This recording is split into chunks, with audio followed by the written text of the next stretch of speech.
Très bien. Voilà. Bon, ben, donc, merci d'être là, fidèle. Donc, on va poursuivre. Et je vais tout de suite reprendre, pas au début de ce que j'ai fait la dernière fois, mais je vais tout de suite passer à la slide. Voilà, je vais arriver juste ici. On en était ici, la taxe carbone. Voilà. Donc, je continue aujourd'hui sur le climat et l'innovation verte. Voilà. Et donc, je vous ai donné un certain nombre d'informations sur la réalité du changement climatique et son lien avec la croissance. Voilà. Et maintenant, la question de savoir qu'est-ce qu'on peut faire pour endiguer le réchauffement climatique. Voilà. Donc, je vais vous parler de taxe carbone, d'innovation verte, de politique industrielle, d'écosystème de la transition, de décroissance endogène, ça vous paraît bizarre comme titre, et un petit peu de politique et de chaîne de production. Voilà. D'ailleurs, qui est une nouvelle manière de justifier la politique industrielle. Voilà. Voilà. Donc, on commence de cette façon-là. Donc, un petit peu sur la taxe carbone. Voilà. Donc, la taxe carbone, pourquoi je veux une taxe carbone ? Je veux une taxe carbone parce que, si vous voulez, l'idée, c'est qu'on exerce des externalités. Moi, si je pollue, ça réduit l'espérance de vie de tout le monde. Ça peut nuire à la production. On a vu déjà les dommages que ça cause, les dommages climatiques. Je vous en ai parlé la dernière fois, la fois d'avant. Donc, on a ce qu'on exerce, ce qu'on appelle des externalités, c'est-à-dire que mon activité a un effet négatif sur la qualité de votre vie, votre utilité, etc. Donc, la taxe carbone, l'idée, c'est une façon d'internaliser les externalités, c'est-à-dire que maintenant, si je sais que plus je pollue, plus je suis taxé, eh bien, quelque part, j'internalise, on dit que j'internalise l'externalité de pollution que j'exerce sur vous, d'accord ? Alors évidemment, il faut voir est-ce qu'elle est efficace, cette taxe carbone, bon, c'est important, et évidemment, notamment depuis 2018 et le mouvement des Gilets jaunes, on sait que c'est important qu'elle soit acceptable, qu'elle soit notamment socialement acceptable. Donc qu'est-ce que ça veut dire, une taxe carbone socialement acceptable ? Et puis, je montrerai que ça marche, c'est-à-dire que la taxe carbone, effectivement, c'est un outil indispensable. Parce que sans anticiper sur ce que je dirai après, si je veux faire même de la politique industrielle verte, si vous faites de la politique industrielle, en gros, c'est quoi faire de la politique industrielle ? C'est l'État met des fonds, ou je sais pas, l'Union européenne met des fonds publics, mais l'idée, c'est que les fonds publics, c'est fait pour encourager du co-investissement privé dans l'innovation verte. Mais si le prix du carbone est très bas, il y a très peu d'incitation, de toute façon, pour les privés à investir. Vous comprenez ? Donc, on voit déjà que la taxe carbone sans politique industrielle, c'est un problème, mais la politique industrielle sans taxe carbone, ça ne marche pas non plus, parce que si le prix du carbone est très bas, vous pouvez mettre tous les fonds publics que vous voulez, les privés disent, mais écoutez, pourquoi vous voulez qu'on investisse puisque finalement le prix du carbone est très bas et que c'est avantageux de continuer à faire des moteurs à combustion. Donc les deux, on voit bien que les deux se tiennent, quoi. Et ça sera vraiment le thème qui ressortira d'aujourd'hui, c'est qu'il faut au moins deux jambes. Il y a la jambe taxe carbone et il y a la jambe politique industrielle, et elles ont besoin l'une de l'autre. Et je reviendrai toujours sur ce thème-là, d'accord ? Voilà, et donc, voilà. Donc, si vous voulez, alors, la théorie, en gros, c'est que, on remonte à Arthur Pigou, donc c'est le Cambridge, Angleterre. Moi, j'ai beaucoup vécu, surtout au Cambridge, Massachusetts, mais voilà, mais j'avais beaucoup d'amis à Cambridge, Angleterre. Et donc, l'idée, c'est que Pigou développe, c'est que dès qu'il y a une faille de marché, c'est-à-dire que dès que le marché qu'il y a des externalités et qu'il y a un marché manquant quelque part, eh bien, il peut y avoir le rôle d'une taxe. Par exemple, vous avez ça aussi, si vous pêchez des poissons dans un lac et que vous pêchez trop de poissons, eh bien, il y a moins de poissons pour les autres. Eh bien, voilà, eh bien, alors, où vous créez un marché pour les droits de pêcher, donc c'est un marché qui n'existe pas et que vous créez, et en l'absence d'un tel marché, la seule façon, c'est de dire, je vous mets un impôt, quoi. Tu prends le plus du poisson, tu prends, eh bien, il faut que tu payes une taxe qui augmente avec la taille de ta pêche. Donc voilà, donc il y a une résolution. Donc Pigou, lui, dit, moi, quand j'ai une externalité, je peux introduire une taxe, un peu le pollueur-payeur, quoi, hein, d'accord. Mais il y a une alternative qui est celle de Ronalco, justement, c'est de dire, eh bien, j'introduis le marché manquant, j'introduis un marché pour les permis d'émission, et il y a un prix sur ce marché, d'accord. Alors évidemment, l'État peut aussi, les États ou les gouvernements peuvent influer sur ce prix-là, hein, donc c'est un autre outil, d'accord. Alors, si vous êtes dans une économie sans incertitude, évidemment, l'un et l'autre, c'est à peu près équivalent. C'est même totalement équivalent. Mais en fait, évidemment, nous sommes dans un monde d'incertitude. Je vous ai d'ailleurs beaucoup parlé du taux d'actualisation, de l'importance du risque, la différence entre risque et incertain, etc. Donc on est dans un monde très incertain et donc évidemment il n'y a pas équivalence entre la taxe carbone et le prix et le marché. Donc la taxe carbone, l'idée c'est donc de taxer l'utilisation d'énergie productrice de CO2 afin que les individus internalisent l'externalité négative qu'ils ont sur les autres et donc de réduire les émissions. Donc c'est le principe du pollueur-payeur. D'accord ? Alors au début en France il y a eu une première tentative en 2000 par le gouvernement Jospin et en 2007 mais la tentative n'a pas échoué, d'accord. Et ensuite, en 2007, suite au Grenelle de l'environnement, il y a eu une loi votée au Parlement, mais elle est retoquée par le Conseil constitutionnel. C'est le charme de notre pays, tout arrive, mais à qui c'est attendre. Des fois, il faut attendre très longtemps. Alors ensuite, en 2014, le gouvernement Valls met en place la taxe carbone sous le nom de contribution climat-énergie. Vous avez un taux initial équivalent à 7 € par tonne de CO2 et s'applique sur le prix des biens avant TVA, soit environ 2 centimes par litre d'essence. Et on passe progressivement à 56 € par tonne en 2020, soit environ 13 centimes et demi par litre d'essence. D'accord ? Alors, le projet de loi de finances 2018 confirme cette évolution, mais donc en fait, vous voyez, c'est que l'idée, c'est que le passage progressif, il était programmé, mais il n'était pas acté. Et donc, le projet de loi de finances 2018 est là pour confirmer cette trajectoire, mais c'est stoppé par le mouvement des Gilets jaunes en novembre 2010, exactement il y a 6 ans. Et donc, la hausse prévue pour le 1er janvier est supprimée. D'accord ? Et ce qui est intéressant, c'est que vous avez eu le mouvement des Gilets jaunes, et qui a été très populaire en France, mais en même temps, quand vous faisiez d'un sondage au sein de la population française, eh bien, 85% des Français, en 2018, s'inquiétaient du réchauffement climatique. Donc c'est le paradoxe, c'est-à-dire que si vous dites d'une manière générale, il y a une prise de conscience de la gravité du réchauffement et de l'urgence de faire quelque chose, mais dès que vous voulez le traduire dans les faits, là, vous avez des oppositions. D'accord ? Voilà. Alors, la valeur sociale du carbone. Alors, on peut parler de valeur ou de coût social du carbone, et ça se calcule à partir d'un certain nombre d'informations dont on a déjà discuté. Le taux d'actualisation, hein, c'est-à-dire à quel point on intègre les générations futures ou pas, hein, quel taux d'équivalence on met entre le présent et le futur. La sensibilité du climat aux émissions, évidemment. Si on pense que les émissions n'ont aucun effet sur le climat, on considère que le carbone, ce n'est pas du tout un problème. Hein, on n'est pas prêt à mettre un prix du carbone. Quand je veux dire la valeur solidaire du carbone, c'est quel serait optimalement le prix qui ferait sens. Voyez. Donc, le prix qui ferait sens, il doit tenir compte de génération présente, génération future, puisqu'on voit les effets. Le prix du carbone aujourd'hui a un effet sur demain, et donc vous prenez en compte les générations futures. La question, c'est quel poids vous donnez à vous aux générations futures. Ça, c'est le taux d'actualisation. La sensibilité du climat aux émissions, qui est déterminée par des modèles climatiques et des observations empiriques. Vous avez... c'est bon. Et puis la fonction de dommage, c'est-à-dire quand il y a, eh bien, en quoi c'est dommageable qu'il y ait réchauffement, quoi. Et je vous ai parlé de quels sont les effets de l'augmentation de température sur les dommages, et on a parlé là, dans les cours précédents des dommages. Et c'est ça qui est pris en compte quand on essaie de dire quel serait le prix qu'il faudrait mettre pour le carbone. Vous voyez. Donc ça, c'est le... voilà.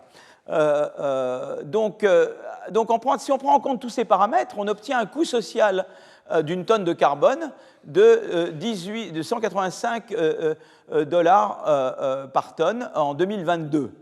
Mais maintenant, on veut baisser la quantité de carbone, on veut baisser les émissions. Et donc, comme on veut baisser les émissions, on fait augmenter le prix au cours du temps. D'accord ? C'est normal. Mais évidemment, arrive, là, vous voyez, je vous dis ça aujourd'hui, arrive M. Trump. Et qu'est-ce qu'il fait, M. Trump ? Eh bien, il fait exactement le contraire. il fait dramatique, de façon dramatique, il fait baisser. Vous voyez, tellement que moi je suis traumatisé par ce qui risque d'arriver ce soir. Voilà. Mais, donc ça reflète bien. Vous voyez, au lieu de. Vous voyez, l'administration Obama, voilà, donc le prix d'une tonne de carbone, et puis ça descend. Ça chute sous l'administration Trump et ça reprend sous Biden. Vous voyez, donc Trump, c'est pas son truc le climat, quoi. Voilà. Ben voilà. Parmi les, voilà. Ouais, il déteste les femmes et le climat, quoi. Voilà, je dirais, je crois, hein. Je crois, n'est-ce pas? Voilà. Alors. Voilà, donc alors maintenant, donc ce qu'on peut regarder, c'est qu'on peut regarder les différents pays. Et ici, je représente, en fait, en abscisse, enfin en horizontal, la part des, la part des émissions du pays qui sont sujets à une taxe carbone, vous voyez, un prix du carbone. Vous voyez, donc c'est parce qu'il y a un certain nombre d'émissions qui ne sont pas sujettes, d'accord? Et plus je monte, plus c'est le prix du carbone que j'ai. Vous voyez, donc je veux savoir en horizontal, c'est à quel point je couvre, et quand je monte, c'est quel est mon prix, quoi. D'accord? Et ce qu'on observe, c'est que, donc la position en horizontal, c'est la part des émissions couvertes par les réglementations dans le pays donné, et en vertical, c'est le prix du carbone dans le pays. Hein. Un pays situé en haut et à droite, c'est un pays dont quasiment toutes les émissions sont couvertes et par un prix du carbone élevé. Donc c'est un pays très vertueux, quoi. Je pense que c'est. D'ailleurs, on trouve vous voyez, les Scandinaves, évidemment. Toujours dans des cartes comme ça, vous avez toujours les Scandinaves là où c'est vertueux et là où c'est vraiment mauvais. Enfin voilà. Alors là, évidemment, les États-Unis, c'est pas terrible. Hein. L'Argentine, la Colombie, le Chili, voilà, là vraiment pas génial. Hein. Voilà. Moi, je ne sais pas, vous n'avez jamais été au Mexique. Moi, j'ai un peu au Mexique, j'allais ça régulièrement dans une vie antérieure. Et Mexico, c'était effrayant. Quand tu atterris à Mexico, tu traverses une couche de pollution, quoi. Et donc, tu arrives, c'est comme dans les films de science-fiction, tu es dans un autre monde parce que tu es dans une couche de pollution, donc tu ne vois pas. Et le ciel à Mexico n'est jamais bleu, quoi. Je ne sais pas si vous êtes jamais allé à Mexico, il est peut-être bleu très tôt le matin, peut-être avec un peu de chance, mais vraiment, on voit, enfin, c'est quelque chose qu'on sent et qu'on respire. Hein. Voilà. Donc, un pays en bas à gauche, c'est un pays qui ne couvre que très peu de ses émissions et qui fixe un prix trop bas du carbone. Et la taille du disque représente la part des émissions de l'économie en question dans les émissions mondiales. Vous voyez, donc évidemment, la Chine, c'est gros, l'Union européenne, c'est gros, les États-Unis, c'est assez gros. Vous voyez, donc on voit à peu près le poids des pays. Voilà, alors, d'accord. Donc l'important, c'est d'avoir ce signal prix, d'accord, et c'est important d'avoir un prix du carbone. Et en fait, c'est intéressant parce que le prix du carbone a un effet, effectivement. Une augmentation du prix de l'essence de 10%, chez nous, réduit la consommation d'essence de 8%. Vous voyez, donc c'est intéressant. Donc on voit que c'est ce qu'on appelle l'élasticité de la demande par rapport au prix. Donc le prix a un effet, quoi. Quand vous augmentez le prix de l'essence, il y a moins de demande pour de l'essence. Voilà. Donc c'est important, ça. Et ça va être important quand je parlerai d'innovation verte également, parce que l'innovation verte, si on veut se projeter en avant, l'innovation verte, évidemment, quelqu'un qui innove, qui décide d'innover ou dans des technologies vertes ou des technologies polluantes, il va regarder la taille du marché pour l'un et pour l'autre. Ben, la taxe carbone, c'est quelque chose dont on peut déjà s'imaginer que ça aura une influence, parce qu'une augmentation du prix du carbone va réduire la demande pour des choses polluantes, et donc va réduire l'incitation à innover dans des choses polluantes. Vous voyez, donc on peut déjà subodorer que le prix du carbone aura un effet sur l'incitation à innover, que normalement, en augmentant le prix du carbone, j'augmente l'incitation à innover dans les technologies vertes. D'accord, mais on va revenir là-dessus. Vous savez que moi, je procède toujours par spirale. Voilà. D'accord, donc voilà. Donc ça, on est... Alors là, ce qu'on voit également, là, ce qu'on voit ici, c'est la carte. Vous voyez la carte, les mobilisations recensées sur cette carte. Alors, donc ça représente, plus je vais...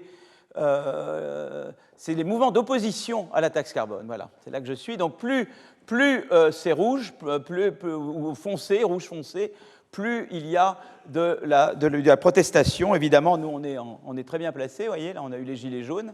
Hein. Ça, c'était la Suède. Ça, c'est la Suède. Hein.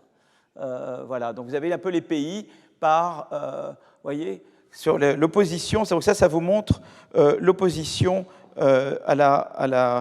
c'est les coûts politiques, d'accord? Mais vous voyez que quand même un peu partout dans le monde, il y a des coûts politiques, vous voyez, un petit peu, d'accord?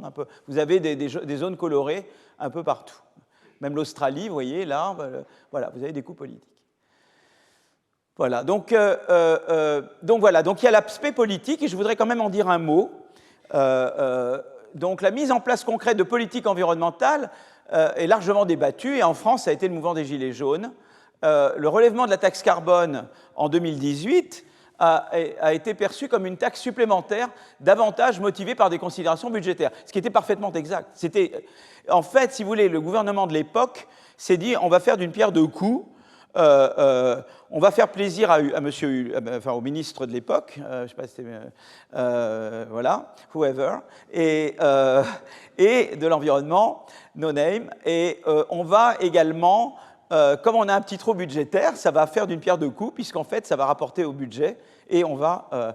mais les gens, ça a rendu le truc très, très inacceptable, voilà. Parce qu'on aurait pu faire la chose de la manière suivante, on pouvait dire, normalement, une taxe carbone, idéalement, ça devrait être de dire je taxe ceux qui polluent et les revenus de cette taxe, je les distribue à ceux qui ne polluent pas, quoi. C'est ça qu'il faudrait faire. Mais ce n'est pas ça qui avait été projeté à l'époque. Donc les gens ont senti qu'on veut on veut en fait nous taxer, quoi. D'accord ? Voilà. Donc et elle est apparue également comme injuste parce qu'elle affectait tout le monde de la même façon. Or, il y avait des ménages qui étaient particulièrement vulnérables à cette taxe. Pourquoi ? Parce qu'il y a eu toute une période en France pendant laquelle on a poussé les gens à s'installer en grande banlieue des villes et à se construire des pavillons. D'accord ? C'est très bien, vous lisez Jérôme Fourquet, tout ça est très très bien expliqué. Et donc on leur dit, ben voilà, vous allez habiter dans des pavillons. Évidemment, on n'a pas de RER en France, hein, donc à part à Paris, qui est ce qu'il est pour le moment, moyennement bien. Et il faut faire attention, il faut prendre le E avec un gilet pare-balles ou avoir un garde du corps pour prendre le RER E. Mais voilà, enfin, donc c'est moyen, quoi. Là, vous voyez, c'est les transports suburbains chez nous, en France, c'est pas génial. Bon. Et donc, beaucoup de gens s'étaient fait construire des pavillons, habitaient des grandes banlieues de villes en question, et n'avaient pas d'alternative à la voiture. Et pendant plusieurs années, on a dit diesel, diesel, diesel. C'est ça qui s'est passé en France. On a encouragé les gens à utiliser les voitures diesel, qui étaient considérées comme un peu moins polluantes que les voitures à essence. Et donc, il y a eu toute une période où on a incité à l'achat de voitures diesel. Et tout d'un coup, on dit à ces gens-là, eh bien, tant pis pour vous, on va vous taxer pareil, diesel, essence, on ne fait pas la différence. Vous avez des pavillons, tant pis pour vous. Évidemment, ils sont pris en otage, parce qu'ils n'ont pas le choix. Et pour des familles, je ne sais pas, par exemple, monoparentales ou revenus bas, qui n'ont quand même pas le choix, qui ont besoin d'accompagner leurs enfants à l'école, qui n'ont pas d'autres moyens que l'école, etc., et ils prennent ça en pleine figure, évidemment. Hein. Donc ça, c'est le problème un peu de Bercy, c'est que Bercy, les murs sont trop épais et qu'ils ne voient pas assez ce qui se passe à l'extérieur. Donc il y a eu vraiment l'idée de dire une taxe doit être juste, quoi. Donc ça, c'est quand même quelque chose d'important. Et ça a été une des grandes leçons de 2018. Et je veux dire, beaucoup de gens ne l'ont pas vu, quoi. On ne l'a pas vu venir. D'accord ? Voilà. Donc, là, on peut parler d'efforts, c'est-à-dire qu'on peut parler de les charges additionnelles que ça représente, que la réforme impliquait en termes de part du revenu disponible. Vous voyez, cette augmentation, donc il y avait le logement, transport et rattrapage diesel. Vous voyez, donc qu'est-ce que ça donne ?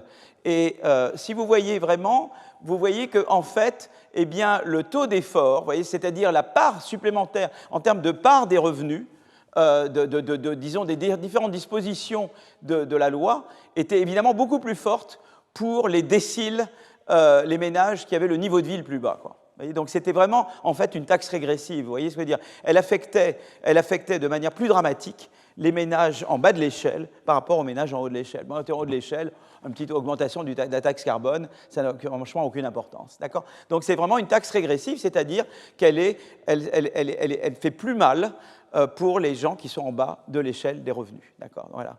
Donc ça, c'était vraiment, ça a été vraiment évidemment perçu très négativement. Donc il y a d'incidence, il y a l'hétérogénéité d'incidence en fait entre le bas et le haut du revenu, le bas et le haut de l'échelle des revenus, mais il y a également la différence d'incidence entre les villes moyennes, les grandes villes, etc. Et en fait, l'incidence a été très forte dans les villes moyennes. C'est vraiment là que l'incidence a été forte, ville moyenne et revenus bas. Voilà, donc là, c'est vraiment eux, ils ont pris au maximum, quoi. Ça, c'était vraiment le... Donc, c'est intéressant de voir que c'est pas seulement l'inégalité de revenus, mais c'est l'inégalité géographique combinée avec l'inégalité de revenus. Donc ça, c'est quand même très intéressant.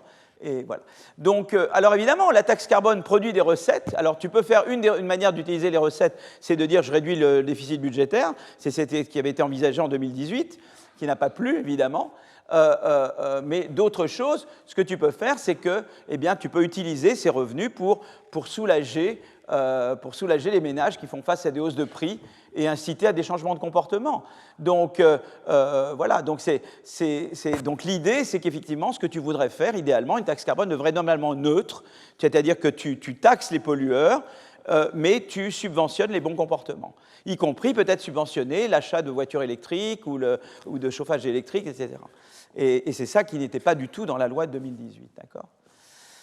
Alors la taxe carbone, ça fonctionne. Je vais parler par exemple de la taxe carbone en Suède, et puis les ETS, hein, le marché pour les permis en Europe, d'accord ? Donc voilà, il y a un papier d'un collègue qui étudie l'implémentation en 91 d'une taxe carbone en Suède, qui cible surtout le secteur des transports, les autres secteurs bénéficiant de réductions, ainsi qu'une hausse de la TVA.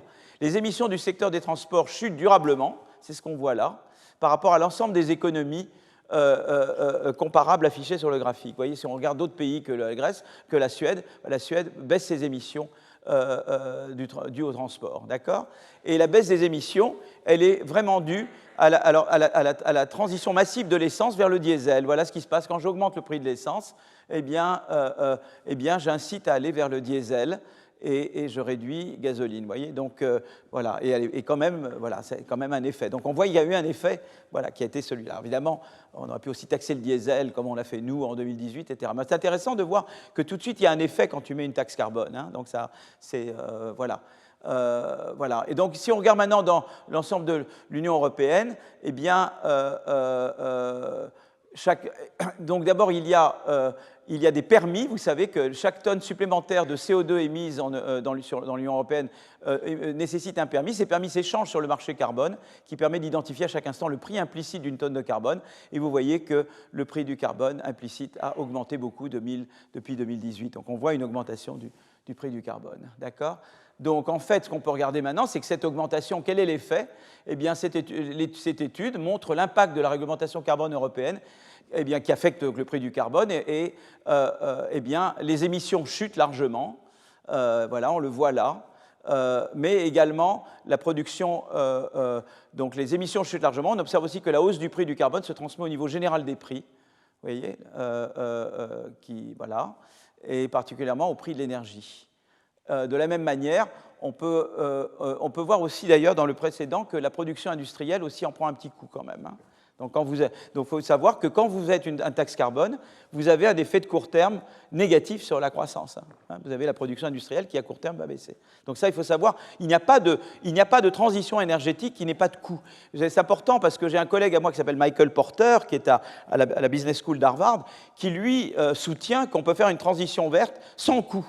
Et ça me paraît totalement faux, quoi. Ça, c'est pas vrai. En fait, il y a un coût à court terme. Pourquoi ? Parce que vous forcez des gens à faire des choses qu'ils ne savent pas bien faire. Ils savaient innover et produire dans des technologies polluantes. Vous les forcez à se mettre dans des technologies pas polluantes. Eh bien, il faut un coût d'adaptation. Et pendant cette période-là, et ça, on reviendra sur ce thème, pendant cette période-là, la production baisse. Et puis, il faut acheter du capital, des machines nouvelles, etc. Donc, il y a un coût d'ajustement. Donc, il y a toujours un coût d'ajustement. La question, c'est qu'on veut minimiser ce coût d'ajustement. Mais de dire qu'on peut faire une transition verte sans coût d'ajustement, c'est simplement faux, quoi. Donc il y a des choses fausses que vous entendez. C'est comme des gens vous disent qu'on peut réduire la dette publique en vendant les parts de l'État dans les entreprises publiques. Je ne nommerai personne. C'est une idée totalement fausse, quoi. Voilà. Il faut aller à l'école, il faut aller à l'école. Bon. Alors, de la même manière, on peut identifier l'effet d'un resserrement de la réglementation climatique sur la valorisation des firmes. On voit à gauche que toutes les entreprises sont affectées négativement. Leur valorisation baisse, en particulier les firmes classifiées comme à haute émission voient leur valorisation chuter de 1 point de pourcentage supplémentaire. Donc c'est à nouveau le coût de la transition. C'est évident que ceux qui étaient très dans les trucs d'émission, bah, évidemment, l'évaluation du flux futur de leurs profits est revue à la baisse. Hein, c'est normal, hein, d'accord ? Voilà, donc je vous ai parlé un peu de la taxe carbone. On va revenir à la taxe carbone parce qu'elle joue un rôle, mais c'est de vous avez un peu l'idée que voilà que ça existe la taxe carbone et que voilà et que en Europe, ben voilà, on l'a influencé surtout par la réglementation du marché pour les permis. Voilà, mais que la taxe carbone a un effet, l'idée du prix du carbone. Il faut toujours un prix du carbone. Donc quelqu'un qui vous dira qu'on peut faire une transition énergétique sans parler de prix du carbone, c'est pas sérieux. Vous avez vraiment besoin du prix du carbone. Voilà, ça c'est quand même un pilier. Hein, voilà. Alors je vais maintenant venir à l'innovation verte, d'accord ? Donc j'arrive un peu à ce qui est moi mon dada personnellement. Voilà. Je vais juste boire un tout petit peu d'eau. Aujourd'hui, elle est fraîche. C'est tellement bon, le fraîche. Voilà. Alors, donc l'innovation. Je vous avais parlé la dernière fois, les émissions. Vous voyez, là, les émissions CO2. Et je vous avais fait cette décomposition. Il y a d'abord combien d'émissions par unité d'énergie produite. Et puis, après, il y a l'efficacité. Il y a, est-ce que j'ai besoin de beaucoup d'énergie pour produire, quoi. Donc, c'est l'efficacité énergétique. Est-ce que j'arrive à produire avec plus ou moins d'énergie par unité de PIB ? D'accord ? Et puis après, il y a le PIB par tête et la population. D'accord ? Ça, c'est les quatre facteurs qui contribuent aux émissions. D'accord ? D'accord ? Donc, j'émets davantage si j'émets davantage par unité d'énergie produite. Donc, c'est-à-dire que j'ai un très mauvais... J'utilise de l'énergie sale, en fait. Tu vois ? D'accord ? D'accord ? Si ensuite, ou bien si j'ai besoin de beaucoup d'énergie pour produire une unité de PIB, ça, c'est pas bon non plus. Ou si j'ai un PIB par tête très élevé, ça évidemment, ça fait qu'il y a un effet d'échelle qui fait que je pollue davantage, et la population aussi joue, évidemment. D'accord ? Donc, alors évidemment, pourquoi je mentionne ça ? Parce que il faut vraiment que vous ayez en tête ce diagramme, parce qu'il y a deux façons vraiment. C'est-à-dire de dire, voilà, finalement, face au coût de... En fait, il y a vraiment deux manières, quoi. C'est une façon, c'est de dire, une vision, c'est la vision malthusienne. La vision malthusienne, c'est de dire, j'ai pas d'innovation, quoi. Je ne peux rien faire pour améliorer ça et ça, quoi. En fait, en gros, je ne peux pas découvrir de nouvelles sources d'énergie et je ne peux pas produire avec moins d'énergie, parce qu'il faudrait des innovations pour ça. Et moi, je ne crois pas dans l'innovation, d'accord ? J'habite je ne sais pas où, et l'innovation, c'est pas mon truc, d'accord ? Donc, qu'est-ce qui me reste ? Bah, il me reste ça ou ça, quoi, d'accord ? Il me reste le PIB par tête ou la population. Et ça, c'est... Si vous voulez, là, c'est la décroissance, quoi. C'est-à-dire que la décroissance, c'est le malthusianisme. C'est-à-dire qu'on vous dira, ou bien vous essayez de produire moins par population, de réduire le PIB, quoi, faites de la décroissance, ou on vous dira, réduisez la population, faites plus d'enfants, quoi. D'accord ? Et ça, c'est Malthus. On retient. Et c'est ça qui est intéressant, c'est que quelque part, ceux qui ne croient pas dans l'innovation sont profondément malthusiens. Et ça inclut Greenpeace, quoi. Tu vois, je veux dire, les Greenpeace, profondément, ils disent les ressources sont finies, donc l'innovation, c'est pas dans leur système mental, et donc il n'y a que la décroissance. C'est-à-dire, où je dois restreindre le nombre de gens, je fais comme en Chine, un enfant par famille, ou bien, ou simplement je décide qu'on mange moins, quoi, tu vois, et qu'on produit moins, qu'on serre la ceinture, simplement. Tu vois ? Et c'est très intéressant que vous ayez cette vision-là, parce qu'on va revenir là-dessus. Je vais revenir, parce que tout ce que disent... Évidemment, là, vous avez l'impression que je singe, que je caricature les avocats de la décroissance, mais en fait, je vais leur donner du crédit pour encore mieux les attaquer, vous voyez. Mais ça, c'est affreusement cynique. Mais je vais quand même, il y a quand même des choses dans le message de la décroissance, parce que la sobriété, c'est quand même quelque chose d'important. De changer nos, vous voyez, par exemple, j'allais venir avec une bouteille en plastique, et grâce à eux, je suis là avec un verre en papier. Je trouve que ça, c'est très très bien. Je prends moins l'avion qu'avant. Je change mes comportements. Oui, je ne mets pas le chauffage très très élevé, très fort. Je ne laisse pas toutes les lumières de ma maison allumées. Voilà. Ça, les comportements. Maintenant, on fait du tri dans les ordures. Vous voyez, tout ça est très très bien. Et tout ça, c'est les avocats de la décroissance qui nous ont poussés à changer, en fait, à innover dans nos comportements. En fait, il y a de l'innovation chez eux, dans nos comportements. Je pense que tout ça, c'est très très bien. Il y a d'autres choses qu'ils disent qui sont bien quand même, vous voyez, et je reviendrai là-dessus tout à l'heure. Donc, gardons en tête le débat avec la décroissance, parce que nous allons y revenir. Nous allons revenir à ce débat. Vous voyez, je veux garder le débat. Moi, j'adore faire l'économie avec des débats. Tu vois, je veux dire, les controverses. Il y a eux, il y a nous, mais en fait, dans ce que les autres disent, il y a toujours des choses intelligentes. Il ne faut jamais sous-estimer ceux qui ne pensent pas exactement comme vous, parce qu'ils ont quand même des choses à dire. Voilà. Moi, toujours, quand je soumets un papier à publication, il y a des référés très méchants, mais toujours je décide, il faut que je prenne, il y a toujours des choses utiles chez les référés les plus méchants, et ça aide à améliorer le papier. Je crois que le jour où on n'accepte plus les référés méchants, on décline, quoi. Voilà, on décroît. Voilà. Bon, maintenant, où est-ce que j'ai mis mon clicker? Là-bas. Ça me fait marcher pas mal. Voilà. Alors, voilà. Donc, il y a deux visions, si vous voulez. Mais après, on reviendra que c'est plus complexe. Mais il y a la vision de dire « je décroît » ou il y a la vision de dire « j'innove ». Et j'innove dans deux choses. J'innove ou bien pour faire baisser énergie sur PIB. Ça veut dire que j'arrive à produire avec moins d'énergie la même quantité. D'accord? Ou bien je fais baisser les émissions par unité d'énergie, c'est-à-dire que je trouve des énergies plus propres. Et tout ça, c'est de l'innovation, quoi. D'accord. Voilà, mais on va revenir à ça petit à petit. Alors donc, dans l'innovation verte, vous avez en fait plusieurs types d'innovations, d'accord? Vous avez d'abord ce qu'on appelle les innovations de mitigation, je dirais de mitigation, ça c'est vraiment anglais, il faudrait que je dise d'atténuation. Voilà, je crois que le mot exact, c'est des innovations d'atténuation, c'est-à-dire de dire, voilà, il y a une trajectoire du réchauffement climatique, et ce que je vais faire, c'est que je vais la ralentir. Et comment je vais la ralentir? Eh bien, grâce à des innovations pour trouver des sources d'énergie propres. Par exemple, la fusion nucléaire, on espère un jour qu'on va y arriver. Ça sera un truc extraordinaire. Pour le moment, c'est la fission nucléaire qu'on fait. Mais on ne fait pas de la fusion nucléaire. La fusion nucléaire, c'est beaucoup plus fort. Et donc là, il y a d'autres innovations qu'on fait dans les batteries, dans plein de choses. Donc ça, c'est des innovations pour trouver des sources d'énergie ou utiliser des sources d'énergie moins polluantes. D'accord? Je vous perds, là. Je sens que je vous perds. Alors, la deuxième type d'innovation, donc, c'est des innovations d'adaptation, c'est-à-dire que ça va être très important qu'on construise des digues dans des zones qui sont vulnérables, et puis qu'il y ait de l'air conditionné. Il va y avoir des endroits dans le monde, où déjà il y en a, où la température devient insupportable. Donc c'est très important d'avoir de l'air conditionné, mais l'air conditionné consomme de l'énergie. Donc il va falloir trouver des systèmes d'air conditionné meilleur marché et qui consomment moins d'énergie. Mais ça, c'est l'innovation qui va vous le donner. C'est l'innovation qui va vous permettre de trouver des systèmes d'air conditionné qui consomment moins d'énergie et que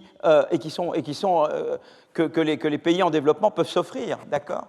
Et puis, vous avez amélioration. Alors, évidemment, l'amélioration, ça, c'est des gens qui commencent à travailler sur des innovations pour faire baisser la température. Voilà. Alors, je sais que ça va vous paraître totalement dingue, mais je vais vous mentionner, et quand même, le département de physique d'Harvard, ce n'est pas les gens les plus fous sur la Terre, et ils travaillent beaucoup sur la géo-ingénierie. La géo-ingénierie, c'est les volcans. Vous savez, quand vous avez des éruptions volcaniques, eh bien, l'air se refroidit. C'est-à-dire que les particules de soufre qui montent dans l'air font écran et refroidissent l'air, vous voyez, dans ça. Eh bien, tu peux essayer de maîtriser cette technologie. Tu peux essayer de la alors, voilà, alors, il y a des effets secondaires, ils sont en train de regarder, etc. Mais eux, ils croient beaucoup dans la géo-ingénierie. Département de physique d'Harvard, c'est leur grand truc.